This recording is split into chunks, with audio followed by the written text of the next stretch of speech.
আসসালামু আলাইকুম। মায়াবাই ভৌতিকতা শুক্রবারের পর্বে আমি জাহিদ আপনাদের সবাইকে জানাই স্বাগতম। আশা করি আপনারা সবাই ভালো আছেন, সুস্থ আছেন। আজকের পর্বে আপনারা 3টা ঘটনা শুনতে পাবেন। আমি আপনাদেরকে শোনাবো জামাল মিয়ার ঘটনা। সামি ভাই আপনাদেরকে একজন হুজুরের ঘটনা শোনাবেন এবং এই ঘটনাটি 1 ঘন্টা সময় নিয়ে প্রচারিত হবে। এবং সেই সাথে আজকে আপনারা একজন নতুন স্টোরি টেলার আকিব খান ভাইয়ের কণ্ঠে একটি ঘটনা শুনতে পাবেন, আমাদেরই শ্রোতার পাঠানো একটি ঘটনা। তো চলুন শুরু করি আমি আমার ঘটনা দিয়ে, যে ঘটনাটা হচ্ছে জামাল মিয়ার।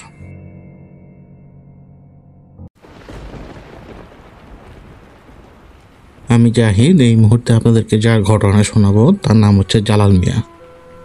এবং জালাল মিয়া তার জীবিকা নির্বাহ করতেন মূলত বর্গা চাষ করে।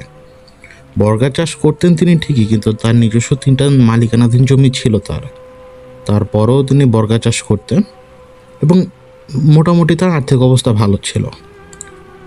আমরা যারা গ্রামে চাষাবাদ করি, যদি নদী ঘেঁষা নিচু জমি থাকে কিছু কিছু এলাকায়, ওই নিচু এলাকাতে ওই নদী ঘেঁষা জায়গাটার মধ্যে ক্যানেল কাটা হয় 6 ইঞ্চি ব্যাসার্ধের বা 8 ইঞ্চি ব্যাসার্ধের বা 1 ইঞ্চি ব্যাসার্ধের ক্যানেল কাটা হয়, যাতে পানি নেওয়াতে যাতে সুবিধা হয়, নদীর সাথে একটা কানেকশন যাতে পানি তৈরি করা যায়। যেমন দেখা গেল যে নদী থেকে পানি চলে আসতে পারবে, অথবা ক্ষেত খামার থেকে অতিরিক্ত পানি সরিয়ে দেওয়ার। আর এই ক্যানেলটা কাটারও একটা বিশেষত্ব ছিল, কারণ হচ্ছে কি, আপনি জানবেন না নিচু জমিতে কিন্তু মাছ থাকে, হয়তো আপনি দেখবেন না, কিন্তু নিচু জমিতে মাছ থাকে। মূলত মাছের ডিমগুলো পানিতে ভেসে ভেসে বিভিন্নভাবে বিভিন্ন জায়গায় যে ছড়ায় এবং সেখান থেকে ধীরে ধীরে মাছের পোনা বের হয় এবং প্রাকৃতিকভাবে যেটা বড় হয় সেভাবে বড় হয়। তো নিচু জমিতে মানে ধান চাষের পাশাপাশি মোটামুটি ওই যে বাঁশের চারি দিয়ে যে এক ধরনের মাছ ধরার মতো একটা বাক্স যে থাকে, এরকম বাক্স দিয়ে তিনি মাছ ধরতেন মাঝে মাঝে। তো এটা খুবই রেগুলার ছিল, বর্ষাকাল মাছ ধরাটা তার জন্য একদম সহজ এবং এটা নিয়মিত হয়ে গিয়েছিল। তিনি ভোরে যেতেন, দুপুরে যেতেন, বিকেলে যেতেন, আবার রাতেও যেতেন কিছু ঘন্টা পর পর। এবং ঠিকই তিনি কোনো সময় আধা কেজি, কোনো সময় 1 কেজি, কোনো সময় 2 কেজির মতো এই ছোট ছোট ছোট ছোট মাছগুলো পেতেন এবং সেটা আবার বিক্রি হয়ে যেত, বিক্রি করে ফেলতেন। এই ঘটনার সময়টা হচ্ছে 2009 সাল কি 10 সালের।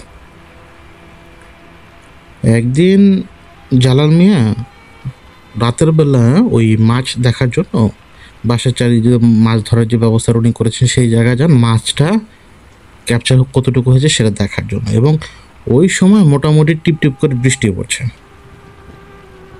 উনি টর্চ দিয়ে কচু গাছ থাকে না বড় বড় ছাতার মতো যেগুলো হয়, এরকম একটা কচু গাছের পাতা কেটে নিজের মাথায় রেখে তিনি টর্চ হাতে নিয়ে গিয়েছেন। তার বাড়ি থেকে ওই চরের দূরত্ব প্রায় 2 কিলোমিটারের মতো। আর গ্রামের মানুষের কাছে 2 কিলোমিটার হাঁটায় আসলে কিছুই না, এটা 10-15-20 মিনিটের ব্যাপার। এত জোরে জোরে হর্ন করে হাঁটে তারা। এই জন্য উনি যখন সেই বৃষ্টি মাখা রাতের বেলা যখন বাসার চারির কাছে যান, উনি অদ্ভুতভাবে দেখতে পান যে আজকে একটা মাছ ধরা পড়েনি। তিনি আবার ঠিকই বাঁশের চারাটা রেখে আসেন ওই জায়গাটায়। আমি বাঁশের চারাটা বলছি কারণ আমি আসলে এর মধ্যে নামটা বলতে পারছি না, মনে আসছে না আমার। তো ওই বাঁশের চারাইটা ওইখানে রেখে উনি আবার চলে যান এবং ভোরবেলা আসেন এবং এসে আজও অবাক হয়ে যান যে মাছ একটাও ঢুকেনি। এটা খুবই অ্যাবনর্মাল একটা বিষয়। ওনার চারিতে মাছ ঢুকেনি, কিন্তু সামনের চারিগুলোতে প্রায় ভরা ভরা মাছ, অন্যের জমিতে যে চারি ছিল অন্য লোকের। তিনি দুপুরবেলা আবার আসলেন, বিকেলবেলাও আসলেন, ওনার চারিতে মাছ ঢুকছে না আজকে হুট করে। তো এমনটা হওয়াতে তিনি ভাবলেন যে হয়তো তার জমিতে আসলে এখন আর কোনো মাছ নেই যেটা বাইপাস করে নদীতে চলে যাবে। তো তিনি চারি বসালেন না 2 দিন। তো 4 থেকে 5 দিন পরে অতদিনে বৃষ্টি নেমে গেছে, বৃষ্টি কমে গেছে, বৃষ্টি নাই বলেই চলে। তিনি আবারও যান ওই বাসার চারি বসানোর জন্য। ওই দিন সন্ধ্যাবেলা তিনি যখন বাসার চারিটা বসাচ্ছেন ততক্ষণে সূর্য অস্ত গিয়েছে এবং গ্রামে হয় কি যে আপনি খোলা মাঠ থাকার কারণে, খোলা ময়দান থাকার কারণে সূর্য অস্ত গেল আপনি প্রায় অনেক সময় ধরে আলো পাবেন। গাছগাছার মধ্যে ঢুকলে কিন্তু আর আলোটা পাচ্ছেন না আপনি। তো উনি তো বুঝে গিয়েছেন যে হ্যাঁ, অন্ধকার হয়ে আসছে, তো দ্রুত কাজ শেষ করতে হবে। এমন সময় উনি একজন লোককে দেখতে পান, তার নাম হচ্ছে সমিত। তো সমিত, ওনার বয়স ছিল প্রায় 70 বছরের মতো। তো সমিত মোল্লা, ওনার নাম হচ্ছে সমিত মোল্লা। তো উনি হেঁটে আসছেন ওনার দিকে। তো জালাল মিয়া দেখছেন যে সমিত মোল্লা হেঁটে আসছেন, তার হাতে ছিল একটা বর্ষা। তো উনি হেঁটে আসছেন এবং হেঁটে ওনাকে পাস করে চলে গেছেন। তো জালাল মিয়া তার মন মতো বাঁশের চারিটা বসাতে বসাতে হঠাৎ করে ওনার বুকটা না ছ্যাদ করে ওঠে। কারণ সমিত মোল্লা মারা গেছে প্রায় 1 বছর হয়ে গেছে, তাহলে ওনার সামনে দিয়ে হেঁটে গেল কে? ওই সমিত মোল্লা কিন্তু ওনাকে ক্রস করে গেছে ম্যাক্সিমাম 5 থেকে 6 সেকেন্ড বা 7 সেকেন্ড বা ম্যাক্সিমাম 10 সেকেন্ড। উনি শুধু লক্ষ্য করেছেন এবং নিজের কাজ করছিলেন। যখন উনি রিয়েলাইজ করলেন, উনি সাথে সাথে উঠে দাঁড়ান এবং আশপাশে তাকানোর পরে উনি কাউকে দেখেননি। কিন্তু যখন উনি আশপাশে তাকাচ্ছেন না, হঠাৎ করে কে যেন অদৃশ্যভাবে ওনার গালাটা চর বসিয়ে দেয় এবং ওই চরটা খাওয়ার সাথে সাথে উনি সেখান থেকে ভোর দৌড় দেন। ভোর দৌড় দিয়ে ওই চর থেকে বেরিয়ে এসে যখন মূল রাস্তায় ওঠেন, গ্রামের যে মূল রাস্তাটা, ওই মূল রাস্তায় উঠে তারপরও পেছনের দিকে একবার তাকান, এই আতঙ্কিত অবস্থার মতো থাকা অবস্থায়ও। তো পেছনের দিকে তাকিয়ে তিনি দেখতে পান সমিত মোল্লা ওই জায়গাতে, যেই জায়গায় ওনার বাসের চারিটা রাখা, ওই জায়গায় দাঁড়িয়ে আছেন অদ্ভুতভাবে। তিনি তার নিজের বাড়িতে যে পৌঁছান এবং তার 2-1 যে আত্মীয় স্বজন থাকে পুরুষদের মধ্যে আর কি, তাদেরকে বললেন যে তিনি এরকম আজকে সমিত মোল্লাকে দেখেছেন। তো গ্রামের লোকেরা তো বিশ্বাস করে, তো তাকে সাথে সাথে হুজুরের কাছে নিয়ে যায়, হাফেজ সাহেবের কাছে। বয়স্ক, ওনার বয়স একদম 80-র উপরে, উনি অনেক বুড়ো ব্যক্তি। তো ওনার কাছে নিয়ে যায় এবং উনি ঝাড়ফুঁক করে দেন ওনাকে সেই দিন রাত্রেবেলা। তো এরপরে 2 দিন আর কোনো সমস্যা হয়নি বা কোনো কিছু উনি দেখেন উনি। কিন্তু জামাল মিয়া ঘর থেকে বের হওয়া কমিয়ে দিয়েছেন আতঙ্কের কারণে। একদিন তিনি বাজার করার জন্য বের হন। বাজার করতে করতে করতে করতে আবারও সন্ধ্যা ঘনিয়ে যায়। তো ওই বাজারটা ছিল একটা, ওই বাজারের এলাকার মধ্যে পোস্ট অফিস ছিল, চায়ের দোকান ছিল, ছোটোখাটো হোটেল ছিল, একটা স্কুলের সাথে লাগোয়া বাজার, এবং উনি ইলিশ মাছ কিনেছিলেন। তো উনি ইলিশ মাছ কিনে যখন তিনি ফিরে আসছেন, একটা সময় তিনি এমন একটা জায়গায় এসে পৌঁছান, তার সামনে সোজা একটা পুকুর, বাম দিক দিয়ে গলির মতো রাস্তা। এই গলির মতো রাস্তা দিয়ে একটা তাল গাছের পাশ দিয়ে রাস্তাটা ঘুরে আবার বড় রাস্তা যে পড়েছে। মানে উনি সোজা রাস্তা দিয়ে আসেন, উনি মানে শর্টকাট রাস্তা ধরছেন। উনি যখন ওই রাস্তা দিয়ে আসলেন, উনি ওই রাস্তা দিয়ে আসেননি কয়েকদিন। এবার যখন উনি আসলেন, যখন ওই তাল গাছের মোড়টা তাকে পার হতে হবে, তাল গাছের মোড়ে ঠিক তাল গাছের নিচে এসেই ওনার চোখ তো ছানা বড়া। কারণ তাল গাছের পাশ দিয়ে যে রাস্তাটা ছিল, এখান দিয়ে পাশাপাশি 2 জন লোক হেঁটে যেতে পারবে, মানে এতটুকু চড়া। এই রাস্তাটা ধুয়ে মুছে ক্ষয়ে গেছে, একদম ক্ষয়ে অল্প একটু বাকি আছে, যেই আপনি যদি পার হন, আপনাকে এক পা দিয়ে পরের পা দিতে গেলেও আপনি ব্যালেন্স হারিয়ে পড়ে যাবেন। মানে এমনভাবে ক্ষয়ে গেছে এবং ক্ষয়ে পুকুরের দিকে পড়ে গেছে। এখন উনি পেছনের রাস্তা ঘোরার সিদ্ধান্ত নেননি জামাল মিয়া। ওনার মনে হলো উনি পার হতে পারবেন। এখন বাম দিকের রাস্তা ছিল না, কারণ বাম দিকের রাস্তা ছিল না এই কারণে যে বাম দিকে কিন্তু তখন জমিটা কাটা, সেই জায়গাটা মানে জমি কেটেছে কোনো কারণে, ওই জায়গাতেও পানি। তো উনি দেখলেন যে একটু আইলের মতো জায়গা আছে, উনি এই আইলের উপরে ওঠেন, শুকনা কিন্তু তখন 2 কদম দেন, কিন্তু তাল গাছ থেকে তখন একটা বিকট একটা শব্দ হয়, কোনো কিছু নিচে পড়ার, এবং ওই অদ্ভুত একটা গলার শব্দ আসে।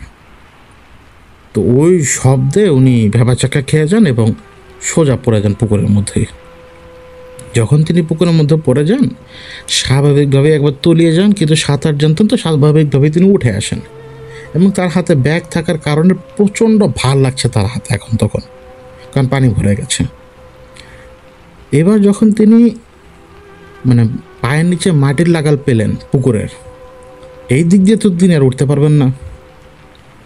এখন তিনি কাউকে ডাকছেন আশপাশে বাড়িতে, ওই পুকুর পাড় থেকে একটু দূরেই একটা বাড়ি আছে,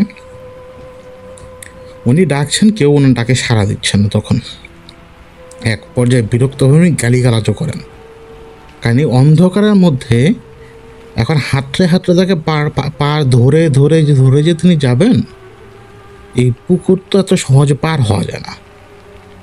আর এখন তো আন্দাজ করতে পারছেন, নিজের চোখে তো দেখেছেন যে এই পুকুরটা কীরকম বড়। তো যখন দেখলেন কেউ সাড়া দেয় না এবং ডান হাত দিয়ে যখন ব্যাগটা টান দিলেন বাজারের, ও তো অনেক ভার হয়ে গেছে পানি টানি ঢুকে। তো নিজে সিদ্ধান্ত নিলেন যে ঠিক আছে, আমি বাম হাত দিয়ে পার আন্দাজ করে করে আগাবো। কারণ বাম দিক দিয়ে যদি আপনি আন্দাজ করে আগাতে থাকেন, কিছু দূর যাবার পরে পাড়টা আবার ঘুরে গেছে, ঘুরে আবার কিছু দূর যাবার পরে ঘাট, তাহলে আন্দাজ করে আপনি যেতে পারবেন।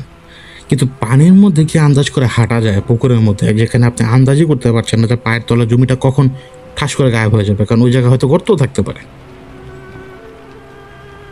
তো জামাল মিয়া ঠিকই বাম হাত দিয়ে ধাক্কাচ্ছেন, টাচ করছেন, 1-2 কদম আগাচ্ছেন, আবার ডুবে যাচ্ছেন প্রায় গলা পর্যন্ত, আবার জমি পাচ্ছেন, আবার আগাচ্ছেন। এইভাবে মনে করেন উনি 10 কদমের মতো আগাতে পারল। 10 কদম আগানোর পরে এখন আরও একটা ভেজাল, পাড়ের মধ্যে একটা গাছ কাত হয়ে পড়ে আছে, পাড় বরাবর কাত হয়ে শিকড়টা পাড়েই লেগে আছে, গাছ কাত হয়ে গেছে। এখন এই গাছ পার হতে হবে, নিচ দিয়ে পার হতে পারবেন না, আপনাকে গাছের পাশ দিয়ে ঘুরে যেতে হবে। এখন গাছ ধরে ধরে তিনি যখন কিছু তো গেলেন, পায়ের জমি গায়েব হয়ে গেল, এবং পায়ের জমি গায়েব হয়ে যাওয়ার সাথে সাথে সাঁতার কাটার চেষ্টা করছেন, কিন্তু ব্যাগ এত ভারী উনি সাঁতার কাটতে পারছেন না। ওই অবস্থায় আবার পিছনে আসেন তিনি, আবার পিছনে এসে হাঁপিয়ে গেছেন ততক্ষণে, এত শক্তি ক্ষয় করে উনি অতক্ষণ হাঁপিয়ে গেছেন। উনি আবার পায়ের জমিটা খুঁজে পান এবং গাছের একদম গোড়ার কাছে চলে আসেন, পায়ের জমি খুঁজে পান এবং গাছের তলা দিয়ে ডুব দিয়ে যাওয়ার চেষ্টা করলেন, কিন্তু উনি বসেও গাছের তলা দিয়ে বের হতে পারছিলেন না, কেন যেন অপর পাশে যেতে পারছিলেন না। তো এবার যখন ডুব দিয়ে তিনি গাছের উপরে উঠলেন, ওই সময় তিনি দেখতে পান ওই গাছের উপরেই, ওনার এতক্ষণ কেউ ছিল না, ওই ওনার মাথা বরাবরই গাছের উপরে, ওই কাণ্ডের উপরে কেউ যেন 2 পায়ে ভর দিয়ে বসে আছে। এবং উনি দেখতে পাওয়ার পরেই ঘুমা বলে রিয়াকশন দিয়ে পিছনে গেলেন, পিছনে যাওয়ার সাথে সাথেই 2 কদম সম্ভবত পিছনে গেছেন, পানির মধ্যে আবারও গর্ত পড়ে যায় এবং উনি আবারও তলিয়ে যান গলা পর্যন্ত। এই গলা পর্যন্ত তলিয়ে যাওয়ার সময় উনি কানে শুনতে পান ওই সমিত মোল্লার মতো কণ্ঠস্বর, এবং কেমন যেন তাচ্ছিল্য আর বিদ্রুপ করে তাকে কি যেন বললো, কথাটা কেমন যেন ভয়ঙ্কর লাগলো তার কাছে। তার কিন্তু মনে নেই তিনি কি শুনেছেন, কিন্তু তার ওই তাচ্ছিল্য ভরা কণ্ঠটা কেমন যেন ভয়ঙ্কর ছিল। ওই গলা বরাবর ডুবে যাবার পরে তিনি যখন উঠবেন, তখনই ব্যাঙের মতো লাফ দিয়ে ওই এন্টিটি ওনার উপর এসে পড়ে, এবং উনি ওই বাজারের ব্যাগ ওনার হাত থেকে ছুটে গেছে। উনি কীভাবে যেন সেখান থেকে মুক্ত হন, সব ছেড়ে তিনি সাঁতার কাটতে থাকেন যে কোনো একদিকে। উনি ভালো করে খেয়ালও করেননি, এমন একটা পাশে চলে যান যে পাশে সাঁতার কাটা অবস্থায় তার মনে হচ্ছিল যে তার পেছনে তাকে হা হা করে ধরার জন্য সাঁতার কাটতে কাটতে এগিয়ে আসছে সেই সমিত মোল্লা। তো তিনি ওই সাঁতার কাটা অবস্থায় আরও বিকটভাবে চিৎকার চেঁচামেচি করছিলেন, এবং একটা পাড়ায় কাছে চলে আসার পরে তিনি গাছের যে শিকড়গুলো ধরে মরে কীভাবে যেন টেনে হিঁচড়ে নিজেকে উপরে উঠাচ্ছেন পাড়ের উপরে। এবং এইটাও তখন স্পষ্ট ছিল যে ওই এন্টিটি, ওই সমিত মোল্লা বেশি এন্টিটি তার পেছনে সাঁতার কেটে এসে তার পা ধরে টান দেওয়ার চেষ্টা করছে পানির মধ্যে, এবং হাসছে, হ্যাঁ হ্যাঁ করে হাসছে। জামাল মিয়া একটা না হেঁচড়া করে যেভাবে পেরেছে পারে উঠেছে এবং উঠে ওই গেরস্ত বাড়ির মধ্যে যে দৌড় দিয়ে ঢুকে গেছে এবং ওই বাড়ির লোকজনকে তিনি যে পরে বললেন যে এই ঘটনা।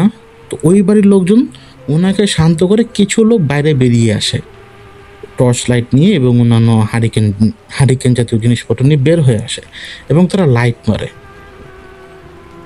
ওই শাক সবজি গ্রামের মানুষজন কিনে না তেমন, মাছই কিনে।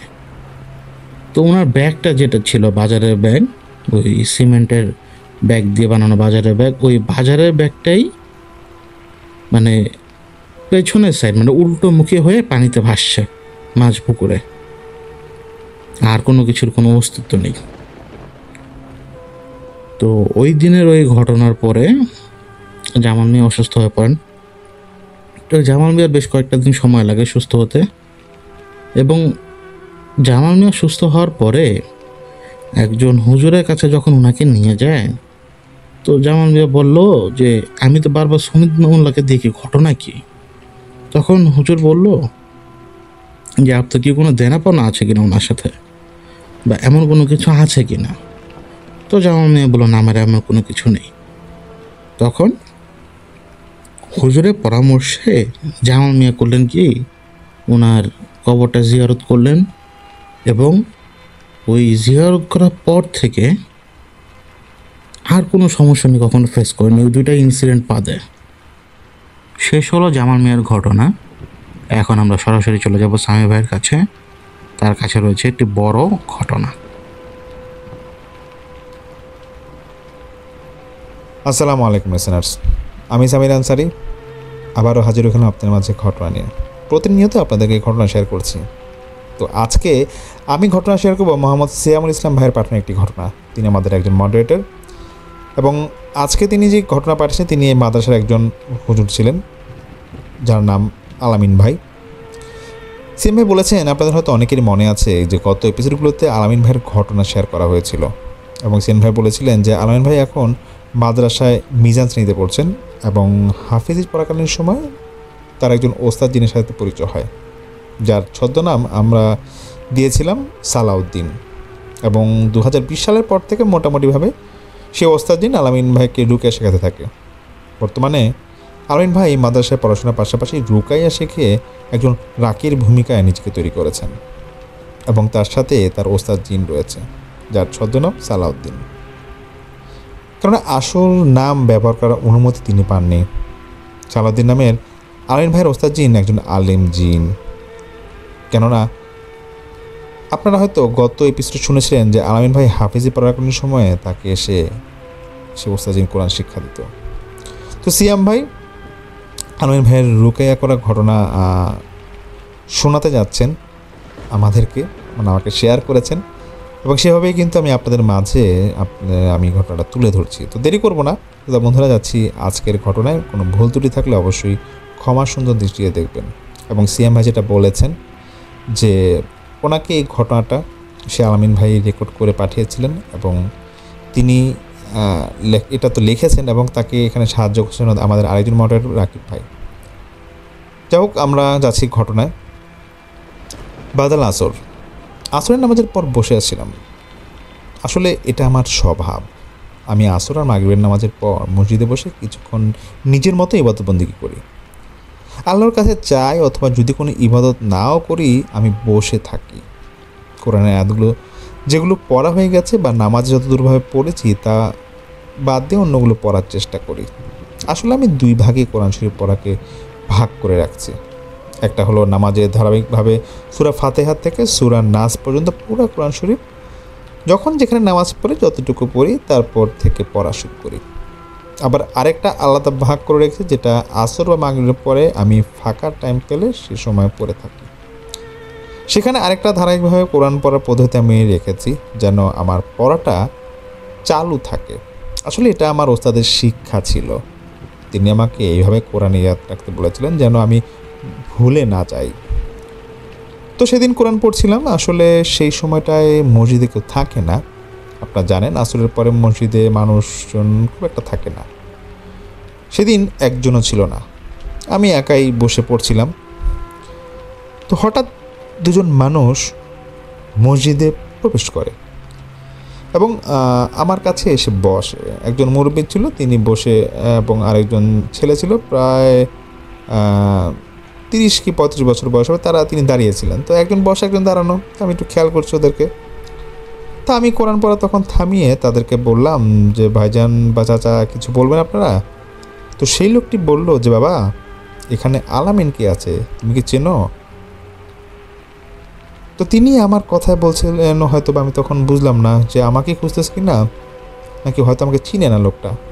তাই বললাম যে চাচা, আলামিনের সাথে কি আপনার কোনো দরকার আছে? তো সে বলল বাবা, তার সাথে আমার একটু ব্যক্তিগত দরকার ছিল, যদি কোথায় আছে বা কোথায় থাকে বলতে পারো ভালো হয়। আমি বললাম জি, আমি আলামিন, বলেন।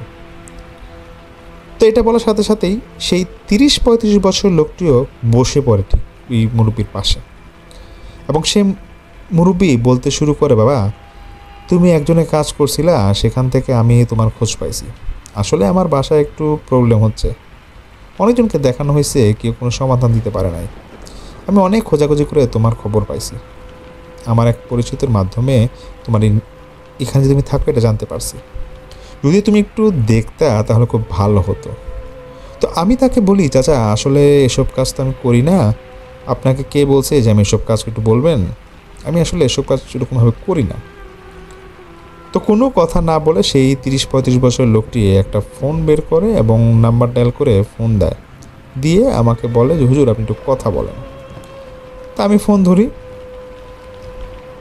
তো ওপার থেকে একজন পরিচিত বলছেন আসসালামু আলাইকুম। তা আমিও তখন সালামের জবাব দিলাম।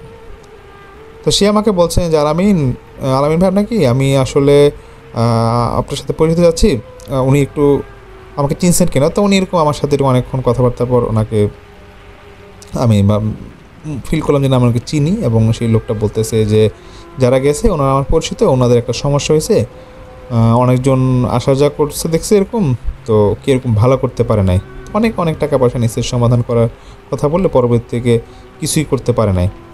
তো দু একজন মনে হয় সমাধান করতে পারছিল, কিন্তু সমস্যাটা আবার দেখা দিচ্ছে। এখন আপনি যেহেতু আমার পরিচিত, আপনি যদি একটু দেখতেন তাহলে ভালো হতো। তো এই কথা বলার পর আমি তো পরে বুঝলাম যে না, এটা উনি আসলে আমার এক বড় ভাই ছিলেন। মানে প্রথম আমি বুঝতে পারি না যে আসলে খেয়ে পরে আমি কথা বলতে বলতে উনি বলছে পরিচিত, আমিও কথা বাড়াচ্ছিলাম, তখন বুঝলাম যে না, উনি আমার পরিচিত বড় ভাই। উনি অনেক আগেই পড়াশোনা শেষ করেছেন এবং উনি একজন মাওলানা। তা আমি তাকে বলি, ভাই আমি আপনার কাজ করেছিলাম শুধুমাত্র আপনি আমার বড় ভাই দেখে, তো এটা আপনি বলা বলি করে তো আসলে উচিত করেন নাই, সবাইকে এরকম বলতেছেন, এখন এরকম লোক আসছে কাজ শিখতে। তো সে আমাকে বললো যে ভাই দেখো, তাদের খুব সমস্যা, তুমি একটু অনুরোধ করলাম দেখো, আমার পরিচিতরা একটু দেখো, তো দেখো তুমি এরকম কিছু করতে পারো কিনা। তো আমি ফোনটা কেটে দিই, মুরব্বীকে বলি চাচা আসলে আমি এসব কাজ করার অভ্যস্ত না, বড় ভাইয়ের কাজটা কোনো রকম করছিলাম ওনার সমস্যাটা জেনে, শুধুমাত্র উনি আমার এখানকার পরিচিত দেখে। তো সেই মুহূর্তে সেই চাচা আমার হাত চেপে ধরেন এবং হাত চেপে ধরেই বলেন যে বাবা, আমি কান্না করেছি, চোখ দিয়ে পানি পড়েছে, তুমি দেখতেছো? তো তখন সে মুরব্বী বলেন, আমি মুরব্বী মানুষ, কয়দিন বাঁচবো জানি না, আমি যদি এখন তোমার নানা হতাম, আমি যদি তোমার নানা হিসেবে তোমাকে রিকোয়েস্ট করতাম, তাহলে তুমি কি মানা করতে পারতা? এই কথা শুনে আমার মনটা একটু ভীষণ খারাপ লাগে। আসলে আমার নানা জান উনি 2016 সালে গত হয়েছেন, এবং সবচেয়ে কাছের বন্ধু ছিল আমার নানা জান। তা আমি তাকে নানা জান বলে ডাকতাম, আমার সে নানাকে। তো মনটা বিষণ্ণ হয়ে যায় তখন আমার। তো পাশ থেকে ওই 35 বছরের লোকটি বলে ওঠে যে হুজুর আপনার কত টাকা লাগবে আমরা দিব, কিন্তু আল্লাহর রাস্তায় সাহায্য করেন। তো উনি কথা শেষ করার সাথে সাথেই আমি হাতটা তুলে ওনাকে বলি, দেখেন ভাই, আমাকে টাকা দেখেন না, আমি কখন টাকার জন্য কোনো কাজ করি না, আমি আপনাদের বাসায় এক গ্লাস পানি অবধি খাবো না। তো সেই মুরব্বী লোক মনে করছিল যে আমি এরকম রাগ করলাম না কোনো কথায়। তো আসলে 35 বছরের সেই লোকটি মুরব্বীর ছেলে ছিল। মুরব্বী লোক ছেলেটিকে ধমক দিয়ে বলে, এই তুমি চুপ করো, ওনার সাথে আমি কথা বলতেছি না। তা আমি বুঝতে পারি না কী করবো, খুব খারাপ লাগতে শুরু করে তখন। আসলে আমার নানার কথা যখনই স্মরণ হয় তখনই আমার খুবই কষ্ট লাগে, চোখে তখন পানি চলে আসে। আসলে আমি আমার নানাকে খুব ভালোবাসতাম, আপনারা সবাই দোয়া করবেন যেন আল্লাহ ওনাকে জান্নাতুল ফেরদৌস দান করে।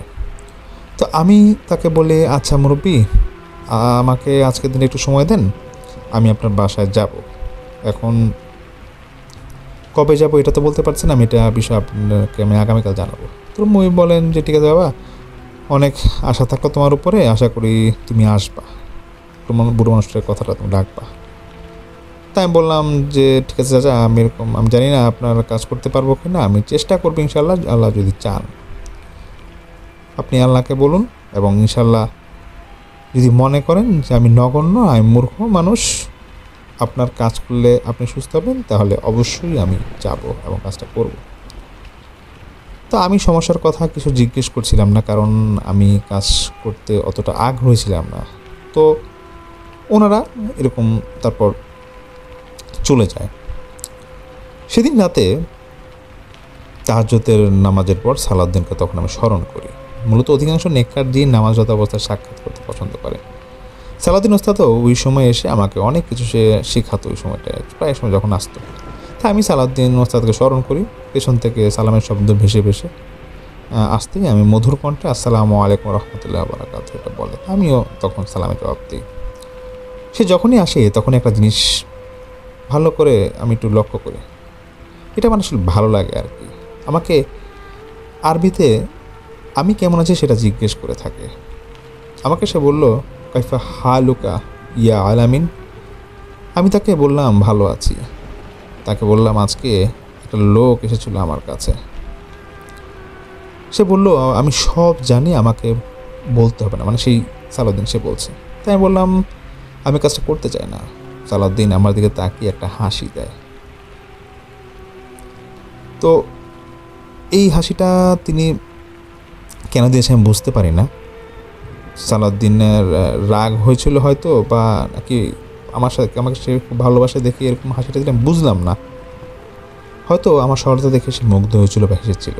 সে আমাকে বলে, আমি তোমাকে বলেছিলাম না যে একদিন এমন সময় আসবে যেদিন মানুষ তোমাকে খুঁজবে, তুমি মানুষকে খুঁজবে না, মানুষ তোমাকে খুঁজবে এবং দেখবে সাহায্যের জন্য আসবে। আমি বলেছিলাম না, যখন তুমি কাজ করতে শুরু করেছিলে তখন বলেছিলাম, তাই না? আজকে একজনকে সাহায্য করার জন্য তখন আমাকে সারাদিন বলে যে আজকে তুমি সাহায্য করার জন্য যা করছো তা সেটা যদি তুমি ঠিকভাবে করতে পারো, সারা জীবন মানুষ তোমাকে স্মরণ করবে। আমি তাকে বলি, আমি জানতাম না যে একটা কাজের জন্য এতগুলো মানুষ আমাকে ভরসা করবে, উপরে আল্লাহ আছে না। সারাদিন তখন বলে, অবশ্যই আল্লাহকে ভরসা করে কিন্তু তোমাকে এখানে আসে, তুমি যদি উসিলা হয়ে কোনো কাজ করতে পারো। আসলে আমি তাদের ভরসার যোগ্য কিনা সেটাও আমি জানি না। সারুদ্দিন বলে, শুনো, এলেম বড় নেয়ামত, জ্ঞান বড় নেয়ামত, আর তুমি যে চিকিৎসা করা শিখছো এটা একটা জ্ঞান। আর জ্ঞান শিক্ষা করে সেই জ্ঞান দিয়ে মানুষকে সাহায্য না করলে সেটা কি উচিত হবে তোমার? আমি তাকে বলি, আসলে আপনি ঠিকই বলেছেন। সে আমাকে বলে, আজ থেকে আমাকে কথা দাও কাউকে না বলবা না। আমি বলি, আমি জানি না, হয়তো আমি হ্যাঁ বলবো, আসলে সেটা যখন হবে দেখা যাবে। তাকে বলি, আচ্ছা এই বাসায় কী সমস্যা আছে আমাকে একটু বলেন তো। একটা কথা আগেই বলা উচিত ছিল যে তাদের নাম ঠিকানা আমি আগেই লিখে রেখেছিলাম। সেই মুরব্বীর নাম ছিল আমিরুল হামজা। সে লোকের নাম ছিল, যে লোকটা ছিল তার সাথে তার নাম ছিল ইকবাল, এবং যে রোগী তার নাম ছিল মুমিন। মূলত এই ইকবাল ভাইয়ের ছেলের সাথে সমস্যা। আমি তাকে বলি একটু খোঁজ নেন কী হয়েছে। সে আমাকে খোঁজ নেওয়ার জন্য সময় চায়, বললো যে আমি খোঁজ নিয়ে আছি, মানে সালাউদ্দিনের কথা বলছি আমি। তারপর সালাউদ্দিন চলে যায়।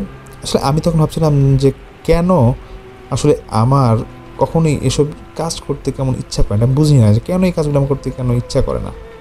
কারণ আমার একটা ইচ্ছা ছিল যে আমি সাধারণ জীবন কাটাবো। এরা যখনই এরকম ভাবি তখনই দেখি আশেপাশ থেকে এরকম কাজগুলো আমার উপর জাপটে এসে ধরে। সালাউদ্দিন আমাকে শিখিয়েছে যে নিচে ভালো থাকবা আর অন্যকে কষ্ট রাখবা, এটা কি হয়? এটা কখনো উচিত না। তুমি নিজে ভালো থাকো, অপরকেও ভালো রাখার চেষ্টা করো, যেহেতু তোমার মাঝে একটা গুণ আছে। অপরকে ভালো রাখা কোনো দোষের কিছু না। আর তুমি চাও না এসব করে তুমি টাকা পয়সা ইনকাম করবে, তো মানুষের উপকার করে যদি ইনকাম করতে নাও যায় তাহলে উপকারটা করলে তোমার সমস্যাটা কী? তো এইসব চিন্তা করতে করতে অনেক রাত হয়ে যায়। বসেছিলাম, ঠিক তখনও যায় না আমাদের পাশে এরকম বসা। তো ঘরের ভিতরে একটা সুন্দর মিষ্টি সুঘ্রাণ পেতে শুরু করি। আমি বুঝতে পেরেছিলাম যে সালাউদ্দিন চলে এসেছে। আমি দেখি সালাউদ্দিন আমার ঘরে আসলো, আমার ঘরে রাখা সাফাতে সে এসে বসে পড়ল। আমি তার দিকে ঘুরে বসলাম এবং ঘুরে বসে বললাম, আপনি কি কিছু বুঝতে পেরেছেন? সে বলতে শুরু করে যে এখানে তাদের বাসায় কিছু একটা আছে যেটা পুরো বাড়িকে অপবিত্র করে রেখেছে। এইটা আসলে বোঝা সম্ভব হচ্ছে না সেইভাবে যে কি আছে এখানে, কিন্তু কিছু একটা আছে যা সবসময় এখানে থাকে না, তবে এখান থেকে আসা যাওয়া করে। বাসায় একজন রুগী আছে, একটা ছেলেটি ক্লাস 7-এ পড়ছে আর সে অসুস্থ। মূল সমস্যা তার মাঝেই, তার বাইরে তো কিছু সমস্যা আছেই যেগুলো ভিতরে গিয়ে দেখতে হবে। তা আমি সালাউদ্দিন ওস্তাদকে বলি যে আমাকে কি করতে হবে এখানে, আগে এটা আপনি বলেন। সালাউদ্দিন বলে, তুমি কাল যাও, বাদ মাগরিব এশার আগে দিয়ে যাবা এবং তাদের বাসায় কেউ নামাজ পড়ে না, এটা ওদের মাথায় রাখবা। বাসায় সবাই বেনামাজি, জুম্মার দিন নামাজ পড়ে সবাই, এমনকি বাসায় থাকা মুরব্বিটাও। তাই কালকে বাসায় যাবা, মাগরিবের পরে যাবা এবং এশার আগ পর্যন্ত সেখানে থাকবা। এশার নামাজ আদায় করবা সেই বাসায় থাকা সকলকে নিয়ে জামাতের সহিত। সব কিছু শেষে সালাউদ্দিন আমাকে কিছু আমলের কথা বলে দেয় এবং সেটা করতে বলা হয় এবং আরও বলে যে তারপর সেখানে আমি আসবে, এসে বুঝাবো কি হচ্ছে না হচ্ছে। সব কিছু বোঝানোর পর আমি তার সব কথা মেনে নেই। তারপর সালাউদ্দিন আমাকে বিদায় জানিয়ে চলে যায়। তারপর দিন আমি মাদ্রাসা যাই এবং ক্লাস করে বাসায় চলে আসি। আসর নামাজ পড়ে কোরআন তিলাওয়াত করি, এরপর মাগরিবের নামাজ আদায় করে রওনা হই সেই বাসার উদ্দেশ্যে। এরপর আমি তাদের বাসায় পৌঁছানোর পর তাদের বাসার সামনে এসে দাঁড়াই আর কি। বাসার বাহির থেকে দাঁড়িয়ে থেকে আমি সালাম দিই এবং সে বাসা থেকে একজন মহিলা এসে আমাকে জিজ্ঞাসা করে যে কাকে খুঁজছেন। আমি বললাম যে আমার সাথে ইকবাল ভাই দেখা হয়েছিল, তো ওনার ছেলের সমস্যা আমি দেখতে আসছি। এই কথা শোনার পর সেই মহিলাটা উনি আমার দিকে কেমন করে তাকিয়ে রইল, মানে এমনভাবে তাকিয়েছিল যে মহিলা আমার দিকে যেন সে কোনো ভূত দেখে ফেলেছে আমাকে না দেখে, এমন একটা অবস্থা। তারপর আমি বললাম, ইকবাল সাহেব কি আছেন বাসায়? তারপর সে বলল, হ্যাঁ ভিতরে আসুন। তারপর আমাকে সে বসার রুমে বসতে বলল এবং আমি সেখানে বসার একটু পর ইকবাল ভাই আসলেন। এসেই তিনি আমাকে সালাম দিলেন এবং বললেন যে হুজুর কেমন আছেন আপনি?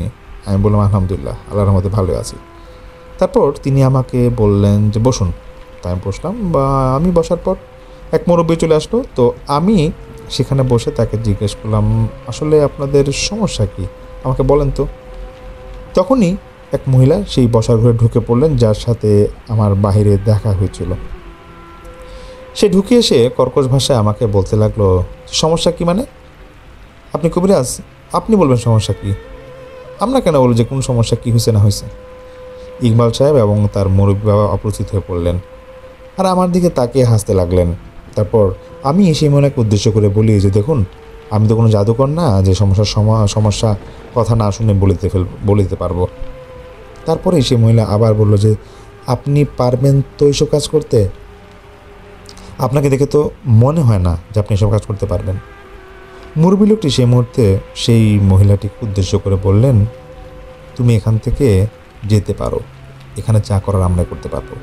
মূলত এই মহিলাটির পরিচয় ছিল ইকবাল ভাইয়ের স্ত্রীর বোন, মানে রোগীর সম্পর্কে খালা। তো এটা শোনার পর তখন উনি বিজ্ঞান মনস্ক লোক ছিলেন, তাই এসব জিনিসকে বেশি একটা পাত্তাইতেন না। আমি দাঁড়িয়ে গেলাম সেই মহিলাটির কথা শুনে। এর সাথেই মুরব্বি বলে উঠলেন, বাবা তুমি কিছু মনে করো না। আমি মুরব্বির কথার উত্তর না দিয়ে ওনাকে বললাম, যে উপরে ফ্যান ঘুরছে দেখতে পাচ্ছেন? উনি বললেন হ্যাঁ। আমি বললাম, বাতাস আসছে আপনার গায়ে? উনি বললেন হ্যাঁ। তারপর আমি তাকে বলি, এই বাতাসটাকে আপনি আমাকে দেখাতে পারবেন? উনি বললেন, বাতাস কি কোনো কাউকে দেখানো যায়? আমি বললাম, আচ্ছা বাতাস দেখানো যায় না, তবে কি আপনি সেই ফ্যান থেকে আসা বাতাস আমাকে দেখাতে পারবেন? বলুন না। তখন সে মুরব্বি আবার বলল, বাতাস দেখানো যায় না, বাতাস অনুভব করা যায়। আমি তারপর তাকে বললাম যে আসলে যে জিনিসটাকে আপনি দেখতে পান না সেই বাতাসটাকে আপনি বিশ্বাস করলেন, কিন্তু যেই জিন্নাত এবং তাদের জগৎ যেটাকে আপনি দেখতে পারেন না সেটাকে বিশ্বাস করেন না। এরপর মহিলাটা আর কিছু পাশে দাঁড়িয়ে থেকে বলল না। তারপর রোগীর মা এসে সেই বসার রুমে প্রবেশ করলেন এবং চা হাতে নিয়ে এসে সেই মহিলাটাকে থামতে বললেন। এই বলে যে, আপু আপনি থামুন, এখন ওনার কাজ ওনার মতো করতে দেন। এরপর বাসায় থাকা মুরব্বীকে তখন বললাম যে আসলে কি সমস্যা সেটা এখন বলেন। মুরব্বী তখন বলা শুরু করলেন যে যে জায়গাটি যেখানে এই বাড়িটি করেছি আমরা সেটি কিনেছিলাম 3 বছর আগে মাত্র 40 লাখ টাকায়। প্রকৃতপক্ষে এই জায়গাটার পরিমাণ এত কম ছিল না যে এর দাম 40 লাখ হবে। বলা চলে বেশ কম দামে বিশাল একটি জায়গা কেনা হয়েছিল তাদের। তো জায়গাটিতে বাড়ি করার পর তারা যখন এখানে বাড়ি করে থাকা শুরু করলেন, প্রথম দিকে ভালোই দিনকাল যাচ্ছিল তাদের সবার। এখানে মোটামুটি দেখা গেল যে দিনকাল ভালোই যাচ্ছে। তো 3 মাস হয়েছে বাসাটি কমপ্লিট হয়েছে এবং 2 মাস হয়েছে তারা যে এখানে থাকা শুরু করেছে। তো তিনি বললেন যে আমার একটা নাতনি ছিল, তাকে সাথে করেই বাসায় এসেছিলাম এবং বাসায় আসার পরই সে প্রায় অসুস্থ থাকতো। তার জ্বর থাকতো, হাতে পায়ে পেটে ব্যথা থাকতো। তো সেই অবস্থাতে একদিন মাত্র 15 দিনের আগের ঘটনা, তার মা মানে আমার বৌমা একদিন রাতে ওয়াশরুমের দিকে যাওয়ার জন্য তার ঘুম থেকে উঠে, রাত তখন প্রায় 2টা। ওঠার পর কী কারণে যেন আমার নাতনির রুমে একটা উঁকি দিতেই দেখে যে আমার নাতনি তার রুম ভিতরে নাই, ঘরের ভিতর কোথাও নেই। সে সরাসরি এসেই আমার ছেলেকে ডাকে। তারপর সালাউদ্দিন ওস্তাদ এসে আমাকে ডাকে। আমার নাতনি নিখোঁজ। আমরা সবাই মিলে তাকে খোঁজাখুঁজি করা শুরু করে দিই। আমার ছেলের আমার ছেলের কি যেন মনে হয়েছিল যে হাতের টর্চ নিয়ে বাসার ছাদের দিকে যাবে। তো আমি দেখছি সালাউদ্দিন হুজুর পাশে আমার এখানে আছে, মানে উনি এসে পড়েছে। তো আমি ওনার দিকে একবার তাকাচ্ছিলাম এবং তাদের কথা একবার শুনছিলাম। তো যাই হোক, পরবর্তী আবার শুনলাম ছাদে উঠে গিয়ে দেখে যে আমার নাতনি ছাদের এক কোণায় গিয়ে বসে আছে এবং বেশ অবাক হয়ে সবাই যখন তাকে জিজ্ঞেস করে যে এত রাতে সে ছাদে কী করে, সে প্রথমে কিছু বলতে চায় না। তারপর বলে যে তার নাকি অনেক গরম লাগছিল, তাই সে ছাদে উঠে বসে আছে। এরপর সবাই তাকে অনেক বকাবকি করে ঘরের ভিতর নিয়ে যায় এবং তার রুমে শুয়ে দেয়। তারপর একদিন পরের ঘটনা, মানে ঠিক তার পরের দিনের ঘটনা, আমাদের সবার এক জায়গায় বেরোতে যাওয়ার কথা ছিল। তো সবাই রেডি হয়ে বাসা থেকে বের হয়ে যায় এবং আমার নাতনিকে বাসায় রেখেই যাই, কারণ সামনে তার এসএসসি পরীক্ষা ছিল, প্রস্তুতিমূলক বিষয় ছিল। তার সাথে তার মাও বাসায় থেকে যায়। তো আমি তখন কিন্তু সে মুরব্বির কথাগুলো শুনছিলাম। আবারও আমি সালাউদ্দিন হুজুর দিকে একবার তাকাই যে উনি কিছু বলবে কি না, কারণ কথার মধ্যে ওনাকে দেখে মনে হচ্ছে উনি কিছু বলতে চাচ্ছে। যাই হোক, আমার সেই মুরব্বির কথায় আমি মনোযোগ দিই। মুরব্বি তখন আবার বলা শুরু করে যে সেই তো তার মা এবং নাতি বাসায় ছিল। তো সন্ধ্যার দিকে আমার ছেলের বউ আমার নাতনিকে বাসায় রেখে একটু বাহিরে যায়। বাহিরে বলতে এই আশেপাশেই তখন আমার নাতনি বাসায় পড়ছিল। তো আশেপাশে বলতে কোনো প্রতিবেশীর বাসা হবে। তো আমার ছেলের বউ বাহির থেকে বাসায় আসার পর দরজা নক করার পর দেখলো যে ভিতর থেকে কোনো রেসপন্স আসছে না। তো রেসপন্স যখন আসে না, এইভাবে অনেকবার একাই আমার নাতনিকে ডাকাডাকি করার পর যখন কোনোভাবে কিছু হচ্ছিল না, তখন প্রতিবেশীদের ডেকে আনা হয় এবং এক পর্যায়ে সবাই মিলে দরজা ভেঙে রুমে ঢুকে এবং যা দেখলো তা হয়তো কেউ কল্পনা করেনি। এখানে এটা একটু বলতে খুব কষ্টই হচ্ছে, তবু বলছি যে দরজা খুলে দেখা গেলো যে আমার নাতনি উলঙ্গ হয়ে তার বিছানার পাশে পড়ে আছে এবং সাথে এটাও নিশ্চিত হয় যে সে মারা গেছে। এরপর পুলিশ ডাকা হয়। পুলিশ ময়নাতদন্ত করে জানায় যে সে বিষ খেয়ে আত্মহত্যা করেছে এবং আমার নাতনির সাথে কোনো দুর্ঘটনা হয়েছে, যে এটার কী কারণে যে দুর্ঘটনা হয়েছে তার কোনো অস্তিত্ব পাওয়া যায়নি। আমাদের পরিবারে এমন একটি অঘটন ঘটে যাওয়ায় আমরা সবাই প্রায় অনেকদিন শোকে ছিলাম। ময়নাতদন্তের পর আমাদের লাশ ফেরত দেওয়া হয়। বুকের ভিতর পাথর চেপে আমরা আমাদের ঘরে সে নাতনিকে দাফনের কাজ শেষ করি। মূলত দাফন করার পর আমাদের সাথে শুরু হয় আজব ধরনের ঘটনা।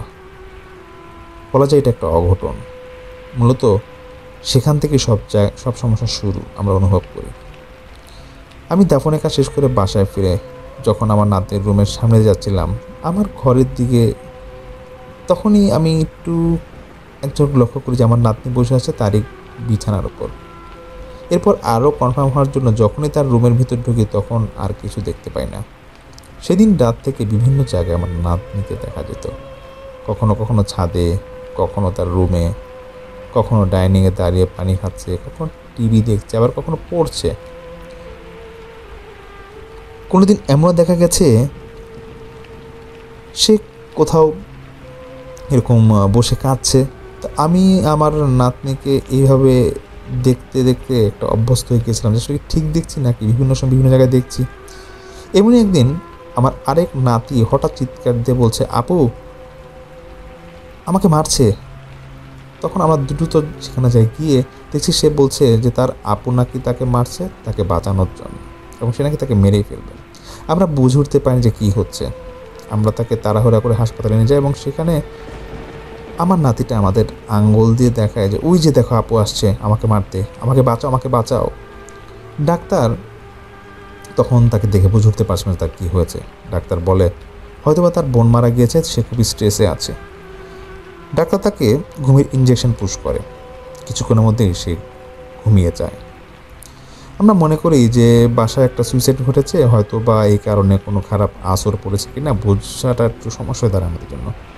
তো পরের দিন সকালে তাকে বাসায় নিয়ে আসা হয়, তাকে রিলিজ দিয়ে দেয় হসপিটাল থেকে। তো আমরা বাসায় মিলাদ পড়ানোর ব্যবস্থা করি, একটু দোয়া খায়ের ব্যবস্থা করা হয় এই আর কি। কিন্তু সেদিন থেকে আমি একটা কালো ছায়া দেখতে শুরু করি বাসার এদিক ওদিক, বা রাত্রিবেলা এটাকে এরকম প্রায় সময় দেখা যেত।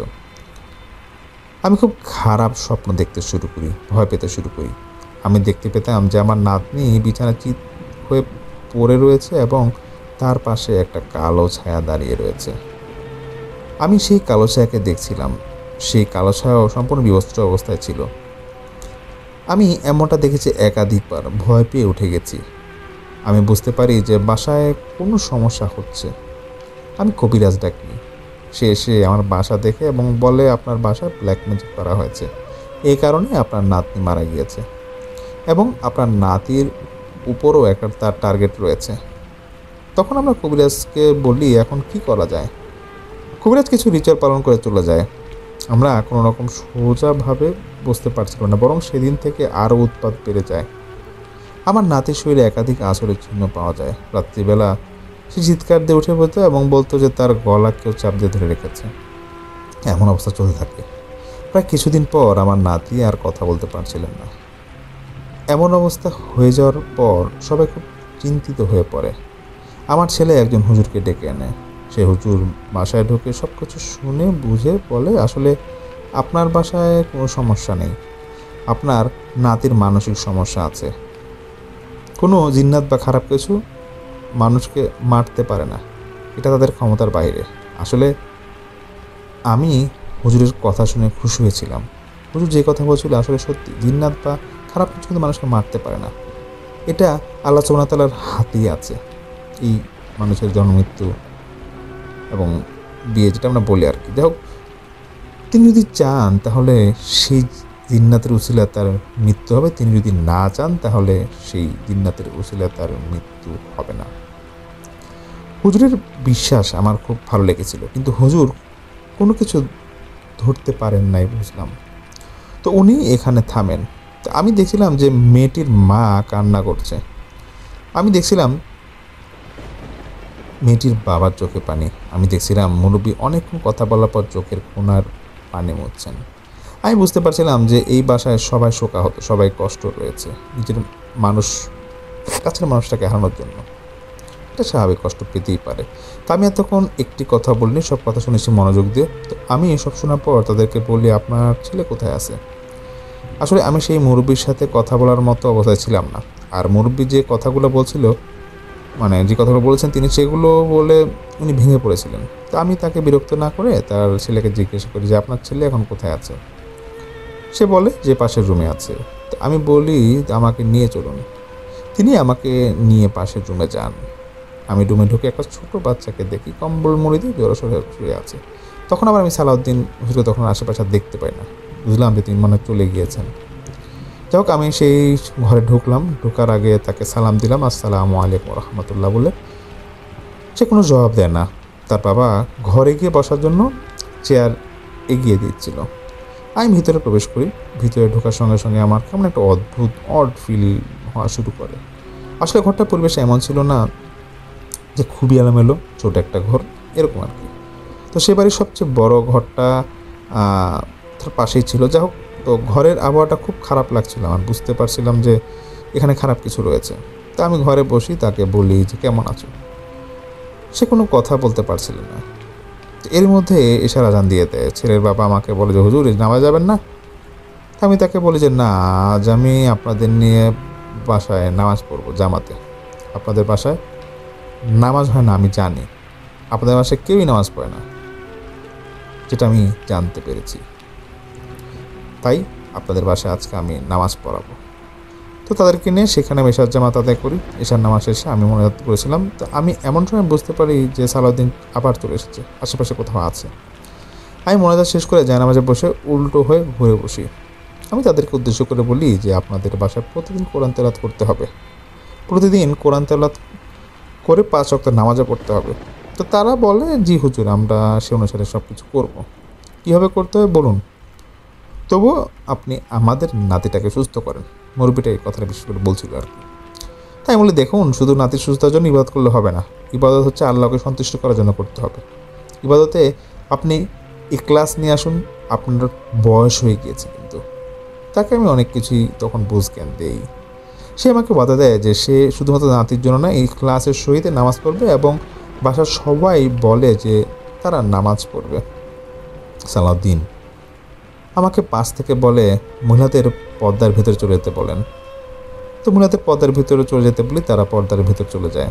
সালাউদ্দিন আমাকে একটা আমল শিখিয়ে দেয় এবং বলে যাও এই আমলটা করো, দেখবে ছেলে কথা বলা শুরু করেছে। তাই আমি বলি যে কেন একজন আমার সাথে আসবেন একটু। আমি তখন চিন্তায় পড়ে যাই যে আসলে কি ছেলে কথা বলবে আমল করলে, এখন কীভাবে কী করা যায়, অনেকক্ষণ ধরে ভাবতে থাকি। তখন সেই মুরব্বিটাকে আমি আবার রিকোয়েস্ট করি যে আপনাদের মধ্যে একজন আসেন। তো ছেলের দাদা আসবেন না, ছেলের বাবা আসবেন। তো তারা বলে যে ছেলের বাবাই যাবে। তাকে সাথে নিয়ে যাই। আমার পেছনে সালাউদ্দিন ছিল, সে ঘরের বাইরে দাঁড়িয়ে যায় এবং আমাকে যেভাবে করতে বলেছে আমি সেভাবে সেভাবে ঢুকে আর কি। তো আমি ঘরে ঢুকে ছেলের মাথার কাছে দাঁড়িয়ে ছেলের বুকে হাত রাখি। এবার একটা আমল করি। তো বুক থেকে গলা অবধি কিছু একটা করছিলাম আমি। তারপর ছেলেকে আমি বলি যে বাবা আমার কথা কি শুনতে পাচ্ছ? ছেলে কোনো কথা বলছিল না। আমি তাকে বলি আমার সঙ্গে বলো আল্লাহ। সে হাঁ করে কিন্তু কিছু বলতে পারে না। আবারও বলি বলো আল্লাহ। সে হাঁ করে মুখ দিয়ে বাতাস বের করলে যেরকম শব্দ হয় তেমন শব্দ হচ্ছিল। আমি আবারও বলি বলো তো আল্লাহ। সে তৃতীয়বার বলে আল্লাহ। তারপর তার বাবা তো অনেক খুশি, সে দৌড়ে আসে ছেলের কাছে। আমি হাত দিয়ে ইশারা দিয়ে বলি আপনি ওখানে দাঁড়ান। ছেলেকে আমি হাত তুলে ধরে বসাই, তার পাশে বসে মূলত তার শরীর আমি বন্ধ করে দিই যাতে তার কোনো সমস্যা না হয়। তারপর ছেলেকে আমি একটা দোয়া শিখিয়ে দিই, বলি তুমি এই দোয়াটা 24 ঘন্টা পড়তে থাকবা। সালাউদ্দিন আমাকে বাইরে থেকে কিছু একটা করতে বলে। আমি সেটা করে ঘরের 4 কোণায় তালি দিয়ে সালাউদ্দিন ঘরের ভিতর তারপর প্রবেশ করে। মূলত ঘরটা অপবিত্র অবস্থায় ছিল। অপবিত্র বলে এটা মানে যে জিনিসগুলো হয় যে অপবিত্র থাকলে অনেক সময় ঘরে কিছু আসতে চায় না, ভালো কিছু আসতে চায় না, তো সেটা আমি পবিত্র করার চেষ্টা করি। তা আমি ছেলের পাশে বসে, ছেলের বাবা আমার পাশে এসে বসেন। ছেলের বাবা অনেক খুশি। আসলে আমি বুঝি একজন সন্তান যদি অসুস্থ থাকে তাহলে তার বাবা মা মনের উপর দিয়ে তাদের কী যায় সেটা কিন্তু বোঝা যায়। তো আমি ছেলেকে বলি যে তুমি কি দেখেছো? ছেলেটা আমাকে সেই কথাগুলো ঘুরিয়ে ফিরে বলে যে যেগুলো তার দাদা আমাকে বলেছিল। শুধু একটা কথা আমি এর ভেতর নতুনত্ব পাই। তো কী নতুনত্ব পাই সেটা আমি বলছি।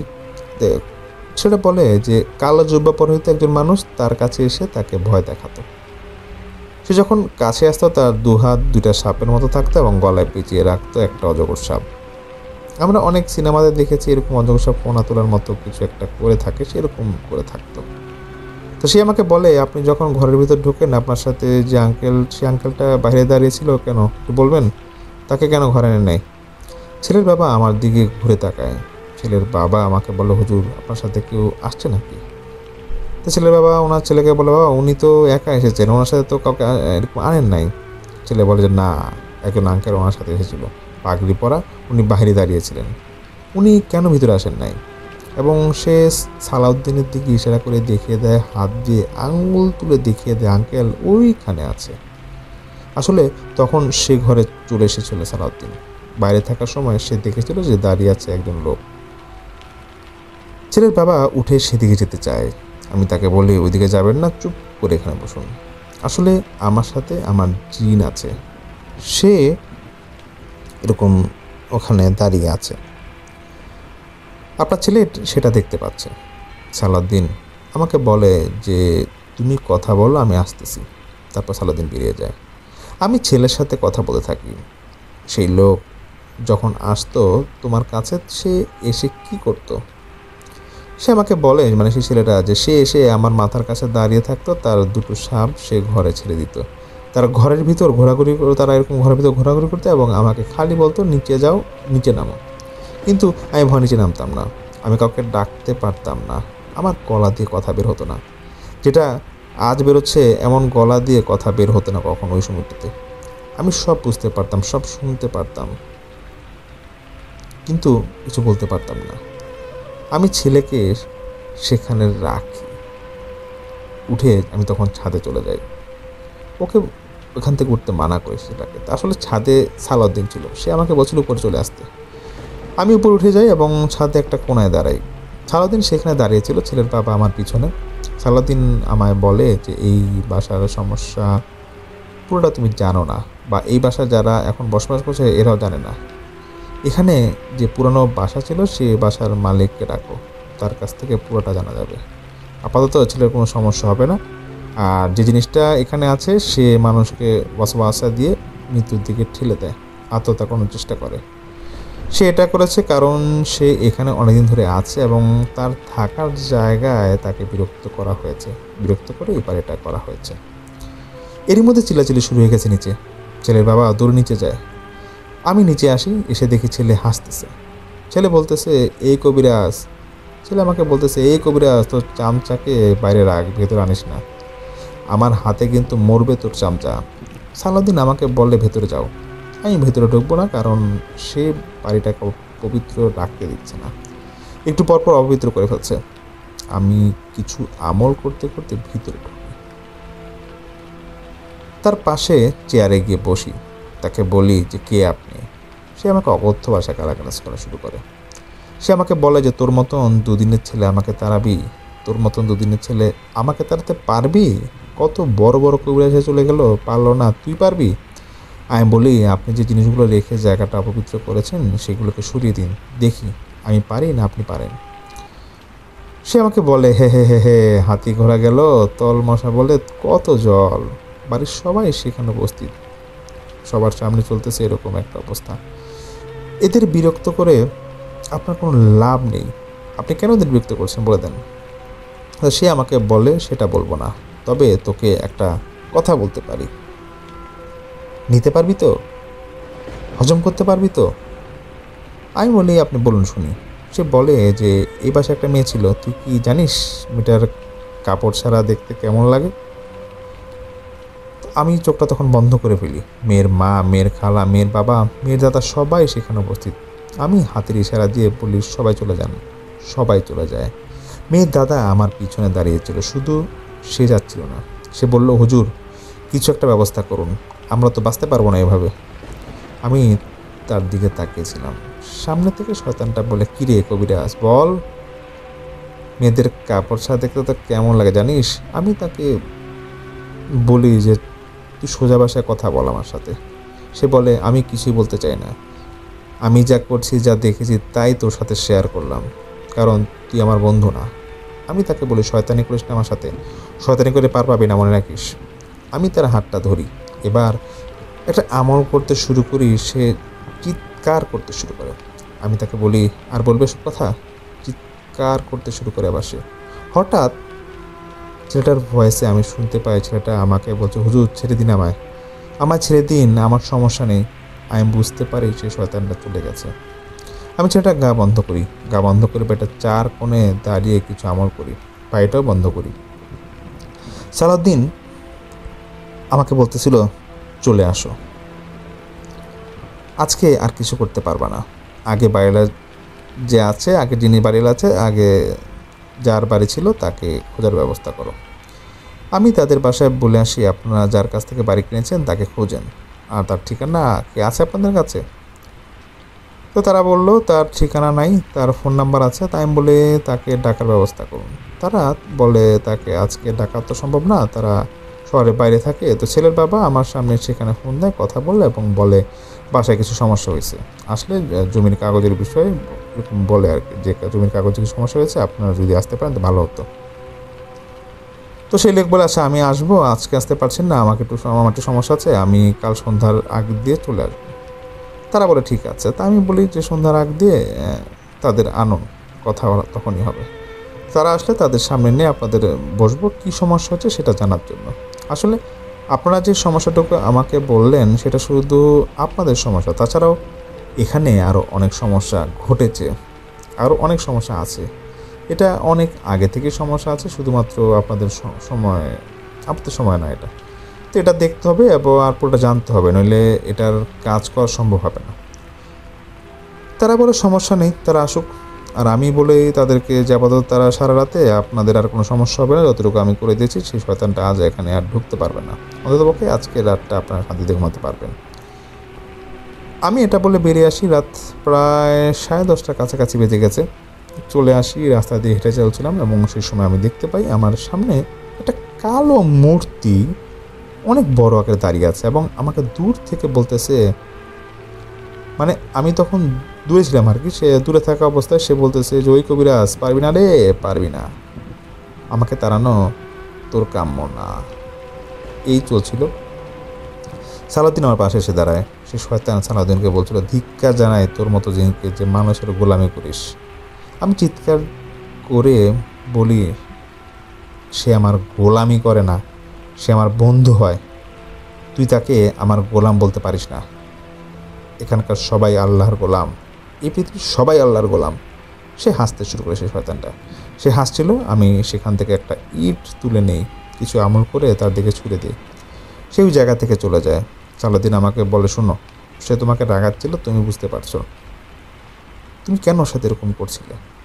তা আমি সালাউদ্দিন বলে যে হ্যাঁ বুঝতে পেরেছি। সালাউদ্দিন আমাকে বলে, কেন রাখতেছিলে সেখানে? আমি বলি, কোন একটা মেয়ের নামে বাবা মার সামনে এরকম কথা বললে মানুষ কি খুশি হবে? সে আমাকে বলে, তুমি রাগের মাথায় কোনো সিদ্ধান্ত নিবা না, এটা ক্ষতিকর হয়ে যেতে পারে। তা আমি তাকে বলে, আসলে আমি কি করবো জানি না। সে আমাকে বলে দেখে, তখন সেই সালাউদ্দিন আমাকে বলে যে, দেখো, সে তোমাকে রাগিয়ে তোমার কাছ থেকে তোমার কোনো একটা আমল নষ্ট করে নিজের স্বার্থ হাসিল করতে চায়। আমি আশা করি তুমি সেটা করতে দিবে না তাকে। আমি তাকে বলে, চিন্তা করো না, কোনো কিছু হবে না, তুমি কিন্তু ওই বাড়ির লোকদের দেখতে পারবা রাতে, যাতে শয়তানটা কোনো ক্ষতি করতে না পারে, বাড়িটা বন্ধ নষ্ট করার জন্য চেষ্টা করতে না পারে। তো সেই সালাউদ্দিন আমাকে বলে, চিন্তা করো না, এখনকার একটা ব্যবস্থা হয়ে যাবে। সেদিনকার মতো তারপরে বাসায় চলেই আসি। পরের দিন আমি আগে চলে আসি তাদের বাসায়। আসরের নামাজ শেষ করে 20 মিনিটের মধ্যে তাদের বাসায় চলে যাই।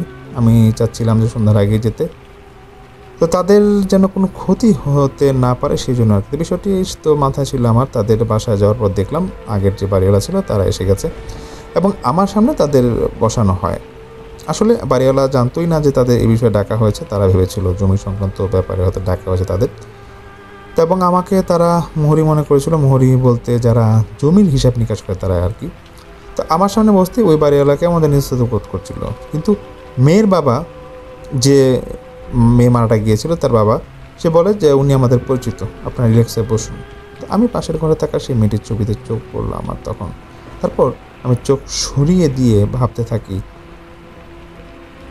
তো এতে আমার মনের অবস্থা বেশ আরও খারাপ হয়ে যায়। মেয়েটির মৃত্যু নিয়ে ভাবতে ভাবতে হঠাৎ করেই আমার খুব খারাপ লেগে ওঠে। তো হঠাৎ করে আমি তাদেরকে বলছিলাম যে, লোকটা এসেছিল, আপনি জমি কার কাছ থেকে কিনেছেন? মানে যে লোকটা এসেছিলো আমি তাকে তখন তাদের বলছিলাম যে, আপনি জমি কার কাছ থেকে কিনেছিলেন? তো সেই লোকটি আমার পরিচয় চাচ্ছিল। তো যে রোগী ছিল তার বাবা আমার কথা বলেন যে, তিনি আমাদের একজন পরিচিত হন, আসলে একটু সমস্যা হয়েছে বাসায়, সে বিষয়ে আপনাকে জিজ্ঞেস করতাম না। তো ছেলের বাবা তো যখন ওই লোকটিকে কথা বলল, তখন লোকটি বলল, আসলে আপনি কী জানতে চাচ্ছেন আমাকে খুলে বলেন।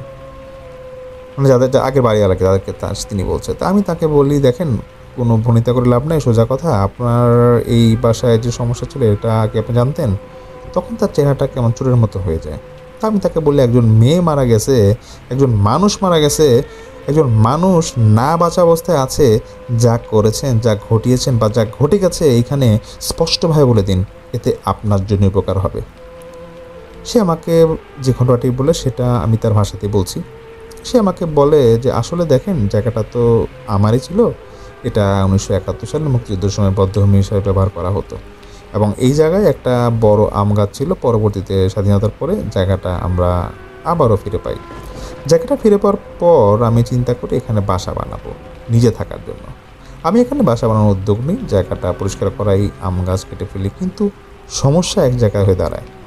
বাসার ভিত্তি যখন স্থাপন করছিলাম তখন সেটা সম্ভব হচ্ছিল না।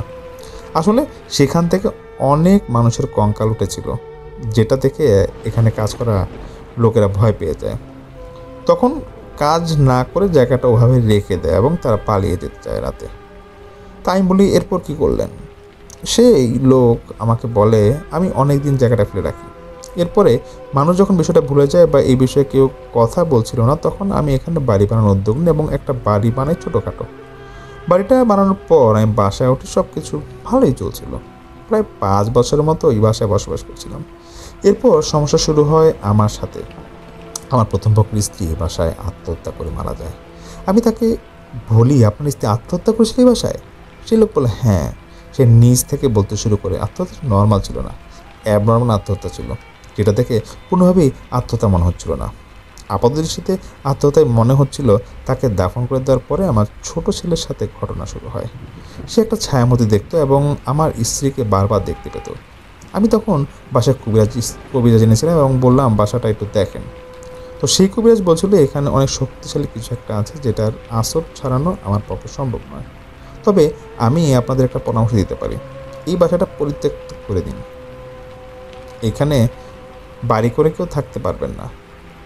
তার কথা শুনে আমরা ভয় পেয়ে যাই এবং সে আরও বলে যে এখানে যে থাকতে চেষ্টা করবে সেই মারা যাবে। আসলে এখানে মারা যেতেই হবে, তার বেঁচে থাকা সম্ভব হবে না, কারণ এখানে যে জিনগুলো রয়েছে এরা কাউকে বাঁচতে দেবে না। এই জায়গাটা যেই সময় বদ্ধভূমি ছিল সেই সময় থেকে তারা এখানে দখল করে আছে। এটা কাইন্ড অফ পিচার্স টাইপের কিছু একটা ছিল, যারা লাশ খায়, লাশের প্রতি তাদের আকর্ষণ ছিল। তো আমরা সেই জায়গাটি পরিত্যক্ত করে দিই, বাসাটি এখানে পড়েই ছিল, আমরা এখান থেকে জিনিসপত্র নিয়ে চলে যাই। এটা পুরোপুরিভাবে পরিত্যক্ত ছিল অনেক বছর। কয়েক বছর পরে আমাদের কাছে খোঁজ আসে, আপনাদের বাসার ভিতরে একটা সুইসাইড হয়েছে, আপনি আসতে পারবেন কি না। তখন আমরা অন্য কোথাও একটা জায়গা নিয়েছিলাম। তো আমি আসি, এখানে এসে দেখি একজন মহিলা সুইসাইড করে এখানে তার লাশ পাচ্ছে এবং সেম আমার ওয়াইফ যেভাবে সুইসাইড করেছিল সেভাবেই তার সুইসাইড করে সেখানে। আমরা বুঝতে বাকি থাকলো না যে কেন এটা হয়েছে। মামলা মোকদ্দমা হয়, যেহেতু বাড়ির মালিক আমি, অনেক কৈফিয়ত দিতে হয়। পরবর্তীতে কোর্টের অর্ডারে বাসাটা ভেঙে ফেলা হয়। এই বিষয়টা আমি কোর্টে বলেছিলাম যে আমি এখানে থাকি না সমস্যার কারণে। আসলে আদালতে তো এসব কথা কেউ মানতে চায় না। কোর্টে যে জজ ছিলেন তিনি নামাজি মানুষ ছিলেন, তেনার মুখে দাড়ি ছিল। তো উনি বলেন যে যেহেতু আত্মহত্যার সাথে আমি জড়িত ছিলাম না বা এমন কোনো প্রমাণ পাওয়া যায়নি, বাসাটা ভেঙে দেওয়া হয়, যেহেতু আমি সেখানে থাকি না, আমি এখান থেকে একেবারে চলে যাই।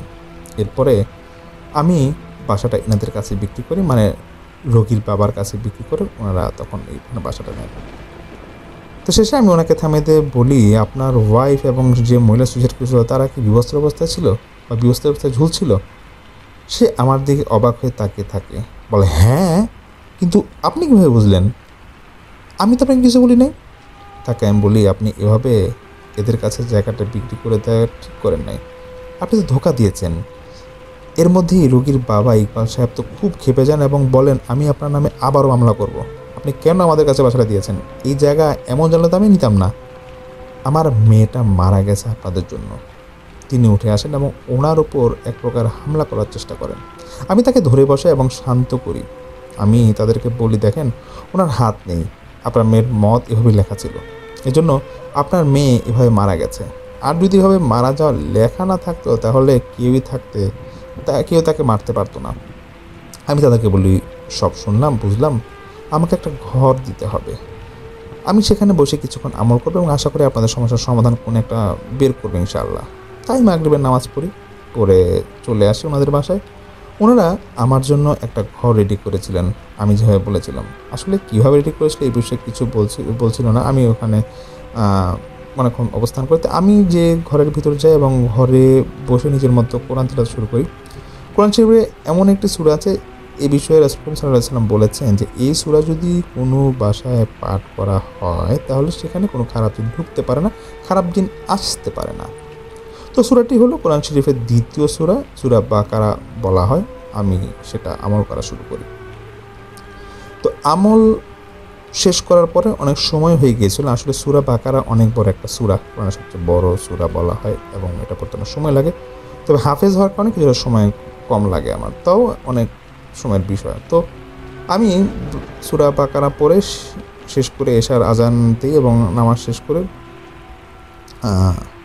আমি বসি, ঘরেরটা বসি। তো এর ভিতরে আমি কারোর সাথে কোনো কথা বলি না, সবাই ড্রয়িং রুমে যে যার মতো বসা, বাসায় সবাই আছে। তখন সালাউদ্দিন তখন আমার সামনে আসে। তো বাসাটি এখন আমি মনে করলাম যে না, বাসাটি এখন হয়তো কোনো কিছু মুক্ত হয়েছে। আমি তখন সালাউদ্দিনকে বলি যে আপনি কি কিছু শুনতে পাচ্ছেন বা কিছু বুঝতে পারছেন, বাসায় কিছু আছে কিনা? সে বললেন হ্যাঁ, আমি শুনেছি, বুঝতে পেরেছি এবং খোঁজও নিয়েছি, যে আমি বুঝলাম যে বাসায় এখন আপাতত কোনো সমস্যা হয়তো বা নাই এবং কী কী হয়েছে তোমাকে আমি সবই শুনেছি। তো এবং এটাও বলে যে এখানে যাদেরকে হত্যা করা হয়েছিল আগে এবং যাদেরকে অত্যাচার করে মেরে ফেলা, পুঁতে রাখা হয়েছে, তাদের কোনো জানাজা হয়নি, লাশের কোনো অংশই নাকি এখানে ঠিকভাবে পাওয়া যায়নি, আর সেখান থেকে খারাপ জিন এখানে এসে পড়ে। এটা সালাউদ্দিন আমাকে তখন বলছিল। বর্তমানে এখানে তারপর থেকে এই সমস্যাগুলো তাদের শুরু হয়ে যায়। তো যে বাড়িওয়ালা সেখান থেকে চলে যায় বাসা ফিরলে, তারপরও কিন্তু সমস্যার সমাধান হয়নি। তারপর তো এক মহিলাকে মায়া দেখিয়ে এই বাড়ির ভিতরে নিয়ে আসে এবং তাকে এখানে নির্যাতন করে তাকে হত্যা করা হয়। তখন সালাউদ্দিনের কথাগুলো আমি শুনি এবং সালাউদ্দিন সেম কথাই বলে, ওই মহিলাকে নির্যাতন করে হত্যা করার পরে ওটাকে আত্মহত্যা বলে চালিয়ে দেওয়া হয় এবং সেই জিনেরা এই বাড়িটাকে ভেঙে দেওয়ার পর এটা বুঝতে পারে যে সেখানে তারা স্থায়ীভাবে থাকতে পারবে। তারা তখন কারো ক্ষতি করছে না, কিন্তু যখনই লোকটি সেখানে বাড়ি করে, মানে বর্তমানে যারা আছে, তখনই তাদেরকে বিভিন্নভাবে ভয় দেখায়। প্রথমত তার মেয়ের উপর টার্গেট করে। তখন মেয়েকে বাসা একা পায়, তখন মূলত সেদিন ছাদে মেয়েটিকে নিয়ে ফেলে দিতে চেয়েছিল, কিন্তু সেদিন পারে না। মেয়ের মা ছাদে চলে যায়, বাসার সবাই ছাদে চলে যাওয়ার কারণে। পরের দিন বাসায় যখন কেউ ছিল না, তখন সুযোগ পেয়ে মেয়েটিকে প্রথমে তারা নির্যাতন করে, তারপর সেভাবে ঝুলিয়ে ফেলে। তো আমি সালাউদ্দিনকে বলি যে তাদের একটা ব্যবস্থা করতেই হবে। সালাউদ্দিন আমাকে হাতের ইশারায় বলে থামো, তারা অত্যন্ত ছলনাময় এবং ছলনার আশ্রয় নিয়ে তোমাকে তারা দুর্বল পয়েন্টে আঘাত করতে পারে। তুমি কি বুঝতে পারছো এটা? আমি বললাম হ্যাঁ, আসলে দুর্বল পয়েন্ট বলতে আমি অল্পতেই রেগে যাওয়া একটা মানুষ, এটা আমার মধ্যে নতুন এসেছে, এটা কিন্তু আমার আগে ছিল না। তখন আমি এসব কাজ করছি হালকা পাতলা থেকে, তখন মানে টুকটাক কাজ করতাম। তো কিন্তু এই টুকটাক কাজ করলে আমার কিন্তু মাথা প্রচণ্ড গরম হয়ে যেত বা রেগে যেতাম আমি। তা আমি সালাউদ্দিনকে বলি আমি দেখে নিব, তুমি টেনশন করো না। সালাউদ্দিন আমায় বলে যে তুমি যা ভালো বোঝো করো, তবে সাবধানে করো। আমি তাকে বলি থাকবা তো তুমি যেখানে? সে বললে হ্যাঁ থাকবো অবশ্যই। তা আমি ঘর থেকে বাইরে চলে আসি। বাইরে এসে ইকবাল সাহেবকে বললে আপনার ছেলের ঘরটি পরিষ্কার করে দিন, নতুন বেডশিট নিয়ে ছেলেটাকে গোসল করে নিয়ে আসেন। তো এর মধ্যে আমি আমার কিছু প্রয়োজনীয় আমল সেরে নিই। আমি সেই ছেলের ভেতরে থাকা জিনগুলোকে ডাকতে শুরু করি। একজন আসে, এসে আমাকে বলে কিরে কবিরাজ কেমন আছিস? তো আমি তো ভাবছি যে তারা আসবে না। তো আমি তারপর বললি যে তোর নাম বল। সে প্রথমে বলতে চায় না। তারপর আমি কোনো একটা আমল করি এবং পানিতে ফু দিই। ওই পানি তার গায়ে ছুঁড়ে মারলে সে তার নাম বলে। নামটা আমি এখানে প্রকাশ করছি না, মূলত এটা বলা মারা আছে। তো তারা বলে যে সে ছোটো ভাই, তারা দুই ভাই ছিল, তার মধ্যে ছোটো ভাইটা এসেছিলো, বড় ভাইটা আসেনি।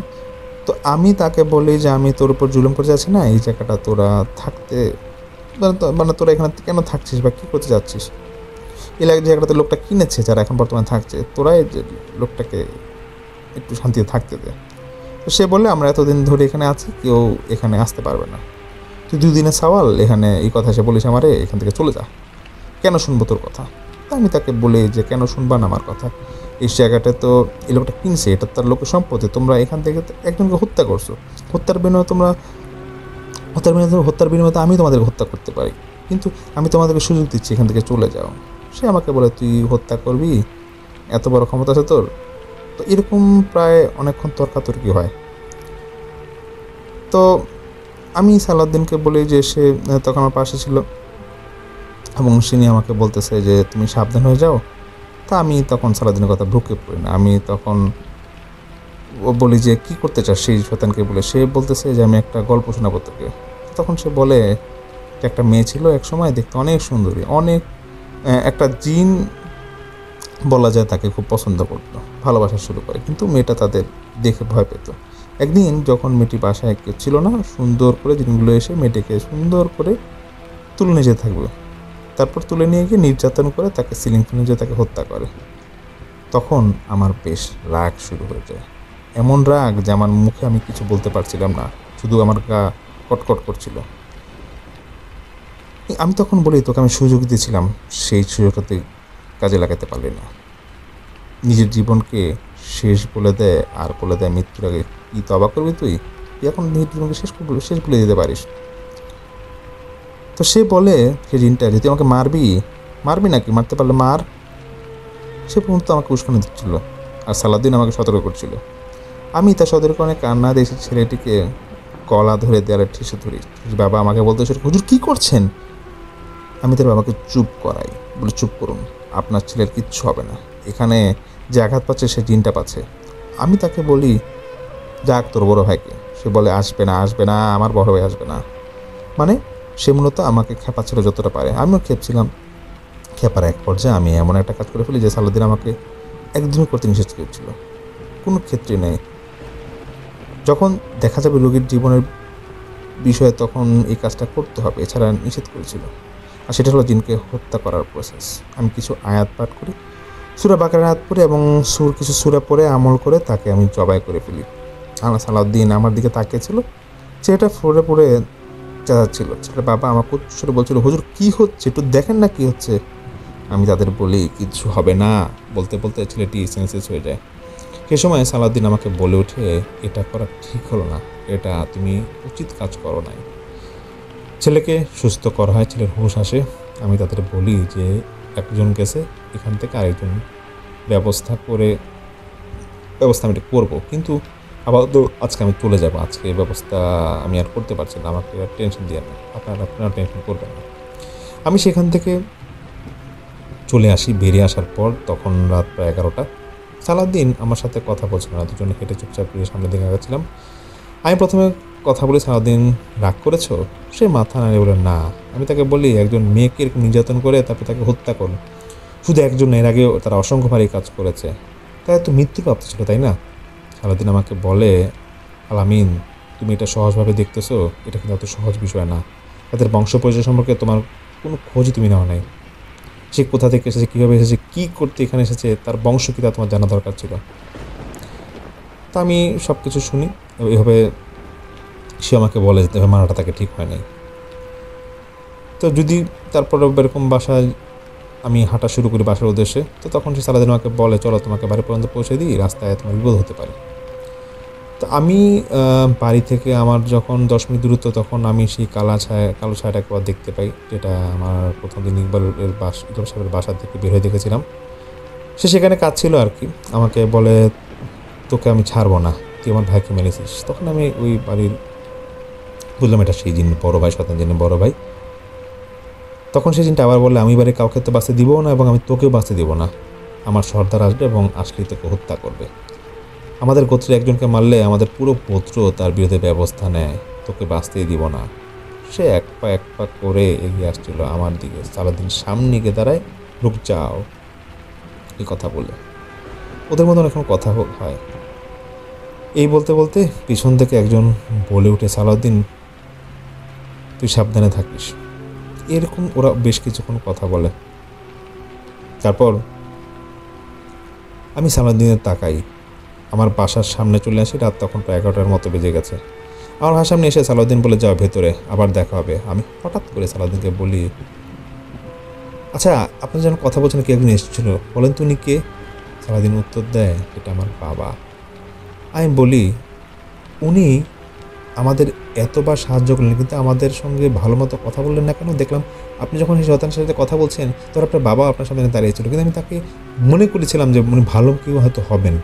সারাদিন বলে, উনি আমার বাবা, উনি আমাকে সাহায্য করেন এবং তিনি সবসময় আসেন, আমি বিপদে পড়লে আসেন। যেহেতু তোমার সাথে আছি তাই তো উনি তোমার সাহায্য করবেন। এখানে বলে রাখা উচিত ওনার নামটা ছিল কুরাইশি। এটা ওনার ছদ্মনাম। এটা এতটুকু অনুমতি দিয়েছিল সেই সালাউদ্দিন। তো সামনে এই কুরাইশি সম্পর্কে ভালো মতো বিস্তারিত করে বলবো। যা আরেকটা ঘটনা, এই ছিল আসলে ঘটনা। আসলে পরবর্তী বাসায় চলে এসে পরের দিন আমি ইকবাল সাহেবের বাসায় ফোন করে বলে দিই যে দেখেন আপনার বাসায় আর কোনো সমস্যা হবে না, সব সমাধান হয়ে গেছে। বড় ভাই যেটা আছে জিনের কোনো সমস্যা করবে না, আল্লাহর রহমতে শুকরিয়া আদায় করেন এবং ছেলেকে ডাক্তারের চিকিৎসা করেন, আর তার কোনো সমস্যা হবে না। আরেকটা যে সমস্যা ছিল এটা আমরা সেটার ব্যবস্থা করে দিয়েছি, আপনাদের সে আর বিরক্ত করবে না, তার শাস্তি সে পেয়ে গেছে। আর বাসায় একটা মিলাদের আয়োজন করেন, দোয়া দরুদ পড়ান আর আপনার মেয়ের জন্য দোয়া করেন। আসলে সালাউদ্দিন এবং সালাউদ্দিনের বাবা সেই জিনদের সাথে কথা বলে কী কথা বলেছিল সেটা আমি বুঝিনি, যার কারণে সালাউদ্দিন আমাকে বলেছিল পরবর্তীতে ওই বাসায় আর কোনো সমস্যা হবে না। তো বন্ধুরা, আমি সামির আনসার অনেকক্ষণ এই ঘটনাটা আপনাদের সাথে শেয়ার করলাম। জানি না আপনাদের কেমন লেগেছে। সিয়াম ভাইকে অনেক সংখ্যক ধন্যবাদ এবং তাকে যে সাহায্য করেছেন আকিব ভাই, তাকে ধন্যবাদ, এবং যিনি ঘটনা পাঠিয়েছেন মূলত সেই হুজুরকে এত অসংখ্য ধন্যবাদ এই ঘটনাটি পাঠানোর জন্য, এবং তিনি পরবর্তী যে ঘটনা পাঠাবেন সেই ঘটনা অপেক্ষা রইলাম। আজ আমি সামির আনসারি বিদায় নিচ্ছি। সবাই ভালো থাকবেন, সুস্থ থাকবেন। আসসালামু আলাইকুম। শেষ হলো সামির ভাইয়ের ঘটনাটি। আজকের পর্বে শেষ ঘটনাটি আপনাদের সামনে নিয়ে আসবেন একজন নতুন স্টোরি টেলার আকিব খান, এবং আকিব খান আপনাদেরকে শোনাবেন শ্রোতার পাঠানো একটি ঘটনা। চলুন আমরা চলে যাচ্ছি আকিব খানের কাছে। আসসালামু আলাইকুম আলী ভাইয়া, ওয়াহিদ ভাইয়া এবং সকলকে। আমি অ্যানি। অনুগ্রহ করে রাগ করবেন না যে এত দেরি করে আমি আমার অভিজ্ঞতাগুলো কেন পাঠাচ্ছি। শেষের ইমেলেই বলেছিলাম যে আমার পরিবারে নতুন সদস্য এসেছে, আমার যমজ বাচ্চা হয়েছে। বুঝতেই পারছেন আমার কী অবস্থা। আলিফ ভাইয়া এবং ভাবির নতুন সন্তানের জন্য হৃদয়ের অন্তঃস্থল থেকে অভিনন্দন এবং অনেক দোয়া। মাশাআল্লাহ। আলিফ ভাইয়া বা ওয়াহিদ ভাইয়া আমার অভিজ্ঞতাগুলো পড়লে আমি খুশি হতাম। প্রথম দিন থেকেই, মানে ছোটবেলা থেকে, এই অতিপ্রাকৃত বা অলৌকিক পৃথিবী কেন জানি বারবার আমার জীবনে হস্তক্ষেপ করে গেছে। আমি এটা থেকে দূরে থাকতে চাইলেও কোনো না কোনোভাবে সব সময় আমাকে খুঁজে পায়। আমার নিজের অভিজ্ঞতাগুলো অবশ্যই বলবো আস্তে আস্তে, ইনশাল্লাহ। এগুলো একদিনে বলে শেষ হবে না। চিন্তাগুলো গুছিয়ে বলতে এবং লিখতে সময় লাগবে। আমার শোনা পরিবার সম্পৃক্ত অভিজ্ঞতাগুলো থেকে একটি আপনাদেরকে শোনাতে চাই। আমার আম্মুর জীবনের এটি একটি খাঁটি অভিজ্ঞতা, যার সাক্ষী আমার আম্মু নিজেই ছিলেন। সেটা আজ আপনাদের বলবো। সময়টা ছিল 1980-র দিকে। আমার আম্মু তখন স্কুলে পড়ে, হয়তো 10ম শ্রেণীতে পড়তো, কুষ্টিয়ার কোনো একটি বালিকা উচ্চ বিদ্যালয়ে। আম্মু এবং তার বান্ধবীরা দুপুরের খাবারের বিরতিতে 5-6 জন মিলে একসাথে বসেছিল। তার মধ্যে আমার সেজো ফুপি ছিল আমার আম্মুর বান্ধবী। সাধারণত অনেক কথা বলতো আমার ফুপি, কিন্তু আমার আম্মু একটু নির্বাচনী বহুমুখী প্রকার, অর্থাৎ বেশি কথা বলতেন না। অপরদিকে আমার ফুপি সবার সাথে অনবরত গল্পগুজব করতেই থাকত। হঠাৎ ফুপি বান্ধবীদের মাঝে বলে উঠল, আমার ভীষণ ক্ষুধা লাগছে, আমি আসতেছি। সাধারণত ওরা সবাই মিলে একসাথে জলখাবার কিনতে যায়, কিন্তু ওই দিন কেন জানি ফুপি হঠাৎ করেই উঠে চলে গেল। সবাই বলল, শিউলি, আমরা একসাথে যাব তো, তুই একটু বস না, হ্যাপি আসুক বাথরুম থেকে, তারপরে একসাথে যাই। ফুপি কারো কথা না শুনে সোজা চলে গেল। কিছুক্ষণ পর খাবার হাতে নিয়ে এসে সেই খাবারগুলো গপ গপ করে খেতে লাগলো, কোনো কথা না বলেই। বলা উচিত আমার ফুপি বাঙালির সৌন্দর্যের যে সংজ্ঞা তা সবই সংজ্ঞায়িত করত। ফর্সা বর্ণের মেয়ে, সুচালো নাক, গেজ দাঁতের মিষ্টি হাসি, টানা টানা ডাগর ডাগর চোখ এবং লম্বা ঘন চুল। বেশি মোটাও না, আবার বেশি পাতলাও না, মাঝামাঝি উচ্চতার মেয়ে। হঠাৎ করে ফুপি আম্মুর 2 হাত ধরে বসলো। আম্মু মনে করলো সে হয়তো এমনিতেই হাত ধরেছে, হয়তো মন চাইছে। ফুপি সাধারণত যেভাবে কথা বলতো সেভাবেই কথা বলা শুরু করলো, আম্মুর হাত ধরেই। বাকিরাও সবাই একে অপরের সাথে কথা বলছে। হঠাৎ আম্মুর হাত আঁকড়ে ধরে ফুপি বলল, দেখ, ইস, কি কাঁচা মাছের গন্ধ, পাচ্ছিস না তোরা? আম্মু বলে উঠল, কই, কিসের কাঁচা মাছের গন্ধ? এখানে মাছ কোথায় পাবো? কি বলছিস এইসব? তারপর ফুপি হঠাৎ কাঁপতে শুরু করলেন। জব্দ হয়ে যাওয়ার মতো কাঁপুনি হচ্ছিল ফুপির মধ্যে। কিন্তু আম্মুর হাত ছাড়ে না ফুপি। এই দেখে আম্মু এইবার ভয় পেয়ে যায় এবং চিৎকার করে বলতে লাগে, শিউলি, ছাড়, ছাড় আমার হাত।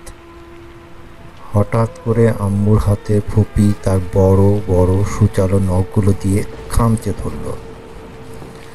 আম্মুর হাতের কবজি থেকে মাংস বের হয়ে রক্ত পড়া শুরু করলো। তারপর তাদের বান্ধবীদের মধ্যে হ্যাপি নামের বান্ধবীটা আসে আর আম্মুকে ফুপির হাত থেকে রক্ষা করে এবং হাতগুলো ছাড়ায়। তারপর ফুপি একরকম পৈশাচিক বিশ্রী রকমের হাসি দিতে লাগলো। সে যে কি একটা ভয়ঙ্কর দৃশ্য। আম্মু আমাকে অভিজ্ঞতাটি বলার সময় কাঁপছিলেন।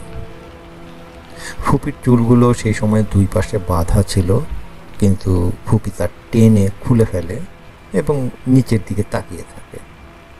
তারপর আম্মু এবং বাকি বান্ধবীরা দেখতে পায় যে ফুপি তাদের দিকে মাথা উঁচু করে তাকিয়ে হাসছে, আর মুখ দিয়ে থুথু বের হচ্ছে, চোখগুলো লাল রক্তবর্ণ ধারণ করে আছে। এবং সেই সময় হঠাৎ ফুপি সবার মধ্য দিয়ে দৌড় দেয় এবং সামনে থাকা দেয়াল এক লাফে পার হয়ে মাঠের দিকে চলে যায়। তখন আম্মু আর আম্মুর এক বান্ধবী দৌড় দিয়ে ধর্ম শিক্ষকের কাছে যায় এবং আম্মুর বান্ধবী বলে, স্যার, জলদি আসেন, শিউলি কেমন জানি অস্বাভাবিক আচরণ করছে, আর ওর কি যেন হয়েছে, দেখেন মিতার হাত খামচি দিয়ে কি করেছে। এই কথা শুনে সেখানে থাকা সকল শিক্ষকেরা এক এক করে আসেন আর দেখেন আম্মুর হাত দুটোর কবজি দিয়ে মাংস বের হয়ে রক্ত পড়ছে। তা দেখে তাদের বুঝতে আর বাকি রইল না যে কিছু একটা হতে যাচ্ছে। তারপর সকল শিক্ষকেরাই মিলে দৌড়ে গিয়ে ফুপিকে ধরে, কিন্তু 9-10 জন শক্তিশালী শিক্ষিকা মিলেও ফুপিকে ধরে রাখতে পারছিলেন না, যেন ফুপির ভিতরে অনেক শক্তি আছে। তারপর কেউ আমার দাদি মানে ফুপির আম্মুকে স্কুলে ডাক দিয়ে নিয়ে আসে। তখনও তো কেউ জানতো না যে আমার আম্মুর সাথে ফুপির ভাইয়ের বিয়ে হবে। তারপর যখন ফুপিকে স্কুলের ভিতরে নিয়ে আসা হচ্ছিল, তখন ফুপি আম্মুকে অচেনা গলায় বলে ওঠে, আমি অমুক, হিন্দু একটা নাম, আমি ওই গাছে থাকি, ওই যে ওই গাছে। বাসায় যাওয়ার পরেও ফুপি অস্বাভাবিক আচরণ করতেই থাকে। ফুপির গলা পরিবর্তন হয়ে গিয়েছিল এবং ফুপি বলতে লাগলো, আমি অমুক, সেই হিন্দু নামটা আমি 1000 বছর ধরে দেখে আসছি, কত কিছুই। এটা বলার পরপরই পরিবারের মধ্যে থেকে একজন উপহাস করে বলতে লাগে, এই শিউলি, কি বলছিস এইসব? তোর বয়স কতটুকু রে? তুই নাকি 1000 বছর আগে সব দেখেছিস?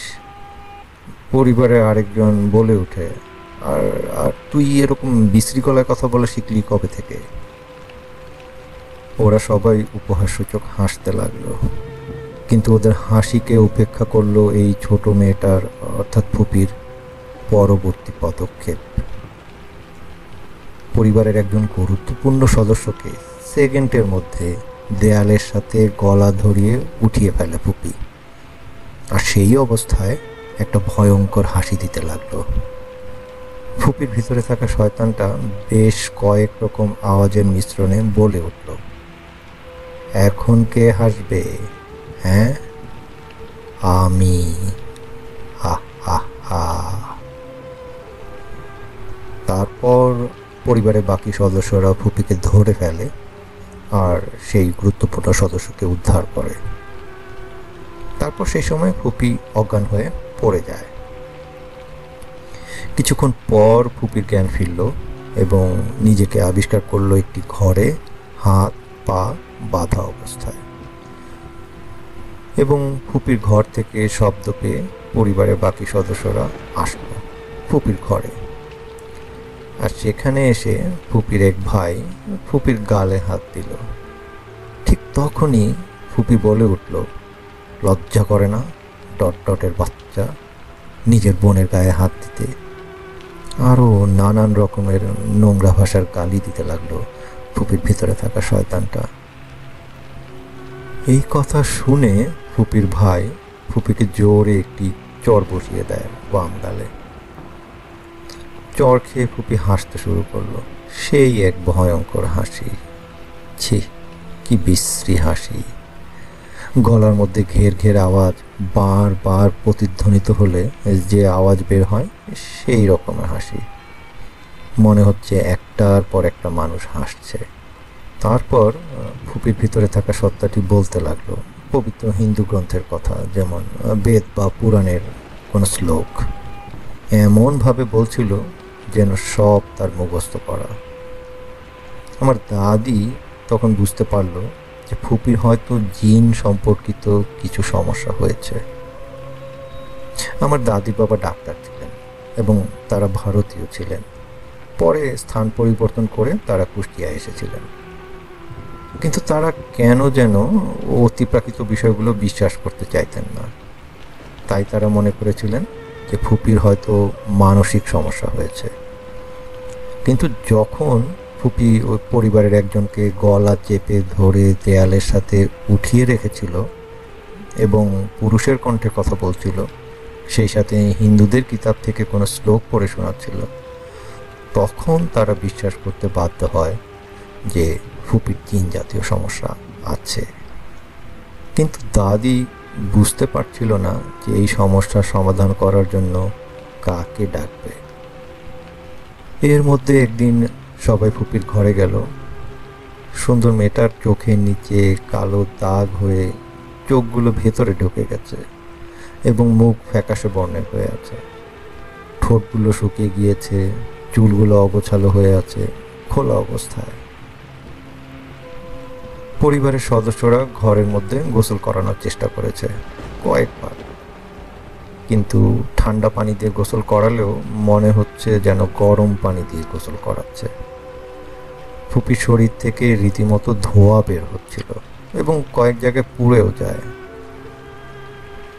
একদিন মাথাটা বাঁকা করে চুপ করে বসেছিল আমার ফুপি। সেই সময় দাদি খাবার নিয়ে ঘরে আসলো। ওনার বাচ্চাটা পরীর মতো ছিল, কিন্তু এখনকার অবস্থা দেখে চোখে পানি চলে এলো তার। ঘরটা বেশ বড় ছিল। দরজা থেকে ফুপিকে যেখানে চেয়ারে বেঁধে রাখা হয়েছে ওইখানে যেতে তো অনেকখানি হেঁটে যেতে হয়। কিন্তু দাদি অনেক চেষ্টা করেও ফুপির কাছাকাছি যেতে পারছে না।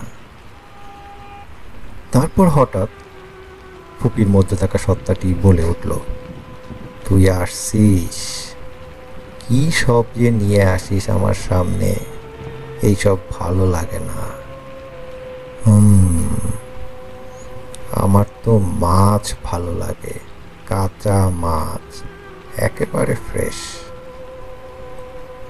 যখন মাছটা পানির মধ্যে ছটফট করে তখন একবারেই কামড়ে ধরবো। উফ, কিন্তু এখানে আমাকে মাছ কে এনে দিবে? তারপর কণ্ঠটি পরিবর্তন হয়ে গেল, গম্ভীর গলা থেকে নিচু অনুন্নাসিক স্বরে কথা বলতে শুরু করলো। যেমনটা আমরা বাংলা ভূতের কার্টুনগুলোতে ওই ডাইনির গলাটা শুনতে পাই তেমন। ফুপি দাদিকে বলল, খাবি? দাদি বলল, কি খাবো, এখানে তো কিছুই নাই, আর তোমার হাত তো বাঁধা। হে হে হে বিদঘুটে হাসি দিয়ে দাদির গায়ে থুথু নিক্ষেপ করল ফুপি, এবং সাথে সাথে সম্পূর্ণ ঘর বাথরুমের মতো গন্ধ করতে লাগলো। পরিবারের সকলেই সাক্ষী। তারপর ফুপি কি যেন চিবিয়ে চিবিয়ে খাওয়ার অভিনয় করছিল। যখনই ফুপি কিছু খাওয়ার অভিনয় করে তখনই পুরো বাড়ি মানুষের মলের মতো গন্ধে ভরে যায়। তার কিছুদিন পর দাদি এক ভণ্ড ওঝাকে বাসায় নিয়ে আসেন। তিনি এসে ফুপিকে ঝাড়ু দিয়ে মারতে শুরু করে এবং নাকের ভিতর শুকনো মরিচ দেয়। এগুলো দেখে আমার দাদা বলে, দাঁড়াও, এগুলো কি শুরু করেছ? আমি আব্দুর রবকে ডাকছি। ডাক্তার আব্দুর রব ছিলেন একজন সত্যিকারের সুপার হিরোর মতো। তিনি ডাক্তার হয়েও কোনোদিন কোনো গরিবের কাছে টাকা নেননি। তার ছিল লম্বা চুল, যা তিনি ঝুঁটি বেঁধে রাখতেন সব সময়। তার একটা বাইসাইকেল ছিল, যার বেলের শব্দ মানুষকে একটি আশার আলো দেখাতো। বিশেষ কি ছিল তার? তিনি তো ছিলেন একজন ডাক্তার। তার সীমাবদ্ধতা শুধু ডাক্তারিতেই ছিল না, অর্থাৎ তিনি সুদক্ষ একজন ডাক্তারের পাশাপাশি আয়ত্ত করেছিলেন আধ্যাত্মিক বিজ্ঞানের উপর জ্ঞান। ডাক্তার আব্দুর রবকে সবাই একটি আলাদা সম্মান দিত। চিকিৎসা এবং আধ্যাত্মিক অসুস্থতা উভয়তেই তার পারদর্শিতা ছিল। ডাক্তার আব্দুর রব একদিন তার বাইসাইকেলে করে আসলো আমার দাদার বাড়িতে। বাসার দরজার সামনে আসতেই বলে উঠল, বানু, আজ কি বাসায় মাছ রান্না হয়েছে? দাদি বলল, না চাচা, কিন্তু শিউলি না আজ সেই কখন থেকে খাওয়ার মতো গপ গপ করে কিছু খাওয়ার ভঙ্গি করছে, এবং তাকে জিজ্ঞেস করলেই বলে, মাছ খাচ্ছি, কাঁচা মাছ। এই কথা শোনার পর ডাক্তার আব্দুর রব সাহেব বাসার ছাদে 2 মিনিট যাবৎ কি যেন তাকিয়ে দেখলেন। সেই দিকেই মনে হয় যেদিকে ফুপিকে রাখা হয়েছিল। উনি মনে হলো কিছুক্ষণ দোয়া পড়ে বাসার ভিতর বিসমিল্লাহ বলে প্রবেশ করলেন। তারপর ওনাকে সব কিছু খুলে বলা হলো। আমার দাদার বাড়ি অনেক বড়, তাই বাসার এক পাশ থেকে অন্য পাশে যেতে যেতেই সব বলল আমার দাদা দাদি আব্দুর রব সাহেবকে। আমার দাদা দাদির দুঃসম্পর্কের আত্মীয় হবেন এই ডাক্তার আব্দুর রব, তাই রব সাহেবকে চাচা বলেই ডাকে আমার দাদা। এইবার আব্দুর রব সাহেব ফুপির ঘরের দিকে আসেন, আর তিনি চোখের ভ্রু কুঁচকে নিচের দিকে তাকান। আর ওই দিকে শিউলি ফুপি মাথা বাঁকা করে নিচের দিকে তাকিয়ে আছে। তার লম্বা চুলগুলোকে যতবার খোপা করে দিয়ে যায় আমার দাদি, ততবারই পিছনে তাকিয়ে দেখে চুল আগের মতো খোলা অবস্থায়। ফর্সা মেয়েটার চোখের মধ্যে কালো দাগ পড়ে গেছে। ডাক্তার আব্দুর রব সাহেব কিছুটা কাছে চলে আসলেন ফুপির বিছানার কাছে, আর বলতে লাগলেন, কি হাল করেছে মেয়েটার এরা, কোন শয়তান এই কাজ করলো হাসি খুশি মেয়েটার সাথে। তখনই ফুপি মাথা উঠিয়ে সরাসরি তাকালো ডাক্তার আব্দুর রব সাহেবের দিকে। ডাক্তার তো এইসব বিষয়ে পারদর্শী, তারপরেও ফুপির তাকানো দেখে লাফ দিয়ে উঠলেন। তারপরেই নিজেকে আবার সামলিয়ে নিয়ে জিজ্ঞেস করলেন, তুই কেন শিউলিকে ধরেছিস? আমার ফুপি আস্তে করে মাথা উঠিয়ে আমার দাদির দিকে তাকিয়ে খুব অসহায় একটা গলায় বলে উঠল, আম্মা, আমাকে বেঁধে রাখছো কেন? দাদি এই কথা শুনে দৌড়ে তার দিকে যেতে লাগলো, কিন্তু ডাক্তার আব্দুর রব সাহেব হাতের ইশারায় বলল যে যাইও না, যাইও না। তাই দাদি আর গেল না। তারপর আব্দুর রব সাহেব বললেন, কে তুই, বল। এইবার ফুপির ভিতরে থাকা সত্তাটি বলল, আমি অমুক। অনুন্নাসিক স্বর এটি, কিন্তু গম্ভীর গলায় বলতে লাগলো, একা একা মেয়েটা যখন টিফিনের সময় গাছের নিচে আসলো সেই স্কুলের মধ্যে, আমি আমার লোভ সামলাতে পারলাম না। এত সুন্দর মেয়ে, সুন্দর মেয়ের প্রতি আমি আবার একটু দুর্বল। এইবার মাথা বাঁকিয়ে একটা বিশ্রী হাসি দিল ফুপির ভিতরে থাকা সত্তাটি। ডাক্তার আব্দুর রব সাহেব বললেন, সবাই ঘর থেকে বের হয়ে যাও, আমি একা দেখবো এই বিষয়টা। আর দাদিকে এই বলে আশ্বাস দেন যে ইনশাল্লাহ তিনি এই বিষয়টি পারবেন। আরও বললেন, এই জিন কাফের, মুশরিক, আমাদের ইমানের কাছে এই শয়তান ছুঁই না। ইনশাল্লাহ আল্লাহ যদি চান তাহলে তুমি তোমার শিউলিকে ফিরে পাবে। এইবার ডাক্তার সাহেব তার কাজ শুরু করে দিলেন। উনি ধোঁয়া পড়ছেন এবং ফুপির ভিতরে থাকা সত্তাটি তখন বন্য হয়ে উঠেছে। কাঁপছিল অনেক আমার ফুপি। হঠাৎ কাঁপুনি বন্ধ হলে ডাক্তার আব্দুর রব সাহেব 1 মিনিটের জন্য সম্মোহিত দৃষ্টিতে তাকিয়ে থাকে ফুপির দিকে। তারপর ওনার জ্ঞান কাজ করলো আবার, এবং নিজের উপরেই একটু রাগ করলেন এবং রুকিয়া শুরু করে দিলেন আবারও। আর জোরে চিৎকার দিয়ে বললেন, আউযু বিল্লাহি মিনাশ শাইতানির রাজিম। তারপর জোরে জোরে উচ্চস্বরে কুরআন তিলাওয়াত শুরু করলেন। ফুপি তখন কান ব্যথা করছে এরকম বলে চিৎকার দিয়ে উঠল। কুরআন তিলাওয়াত সহ্য করতে না পেরে সে জোরে কাঁপতে লাগলো এবং অজ্ঞান হয়ে গেল। ফুপির জোর চিৎকার শুনে বাড়ির সকলে দৌড়ে ঘরে আসলো এবং বিছানার দিকে তাকিয়ে দেখলো ফুপি অজ্ঞান অবস্থায় বিছানায় পড়ে আছে। দাদা ডাক্তার আব্দুর রব সাহেবকে বলল, কি হয়েছে চাচা শিউলির? তিনি উত্তরে বললেন, ইনশাল্লাহ ঠিক হয়ে যাবে শিউলি, যাও তোমরা সবাই নামাজ পড়ে আল্লাহর কাছে মাফ চাও। এর কিছুক্ষণ পরেই ফুপি বিছানা থেকে উঠে বসে আর মুখ হাঁ করে এবং সকলেই দেখতে পায় ফুপির মুখ থেকে কালো ধোঁয়া বের হচ্ছে, এমন ধোঁয়া যে পুরো ঘর কালো হয়ে গেছে। ধোঁয়া বের হওয়ার পর ফুপি খুব বিশ্রীভাবে বমি করে, যা বোঝা যাচ্ছিল এটা কাঁচা মাছের বমি, আর তাতে সারাটা ঘর বিশ্রী গন্ধে ভরে যায়। আর এই গন্ধটি ছিল কাঁচা মাছের আর মানুষের মলের গন্ধের মতোই। আমার দাদা বাড়িতে ঠিক মতো কেউই নামাজ পড়তো না, আর সারা বাড়িতে ছোট বড় মাটির তৈরি খেলনা মূর্তি ছিল, অর্থাৎ শোপিস। কিন্তু আমার দাদার বাবা ছিলেন একজন আলেম।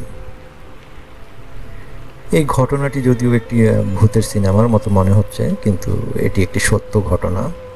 এটা আমার ফুপির সাথে ঘটে যাওয়া বাস্তব ঘটনা।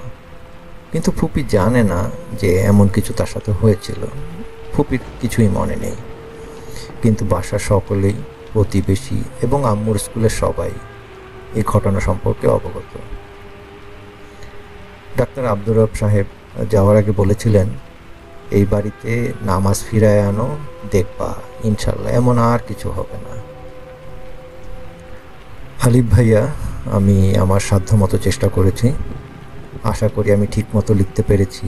বাংলা এবং ইংরেজি মিলিয়ে শব্দের জন্য আমাকে কিছু সাহায্য নিতে হয়েছিল। আশা করি আমার ফুপির ঘটনাটি শুনে ভালো লেগেছে। আপনার ও ওয়াহিদ ভাইয়ের জন্য দোয়া। আমি অ্যানি। আসসালামু আলাইকুম। শেষ হচ্ছে আজকের পর্বটি এখানেই। আমি জাহিদ বিদায় নিচ্ছি আপনাদের কাছ থেকে। আশা করি আজকের পর্ব আপনাদের সবাই ভালো লেগেছে। লাইক করুন এবং শেয়ার করুন এবং সাবস্ক্রাইব করে সবাইকে জানিয়ে দিন মায়াবাই ভৌতিকতার কথা। আপনাদেরকে জানিয়ে দিতে চাই যে প্রতি বুধবার আমরা ভৌতিকতা অলৌকিকে আপনাদেরকে শোনাবো বাংলা সাহিত্য থেকে নেওয়া ভৌতিক এবং রহস্যময় গল্পসমূহ। বৃহস্পতিবার মায়ে প্রচারিত হবে একক সত্য ঘটনা এবং শুক্রবার দিন প্রচারিত হবে শ্রোতাদের পাঠানো ঘটনাসমূহ। আশা করি আপনারা আমাদের পাশে থাকবেন। আজকে বিদায় নিচ্ছি। আপনারা সবাই ভালো থাকবেন, সুস্থ থাকবেন। আল্লাহ হাফেজ।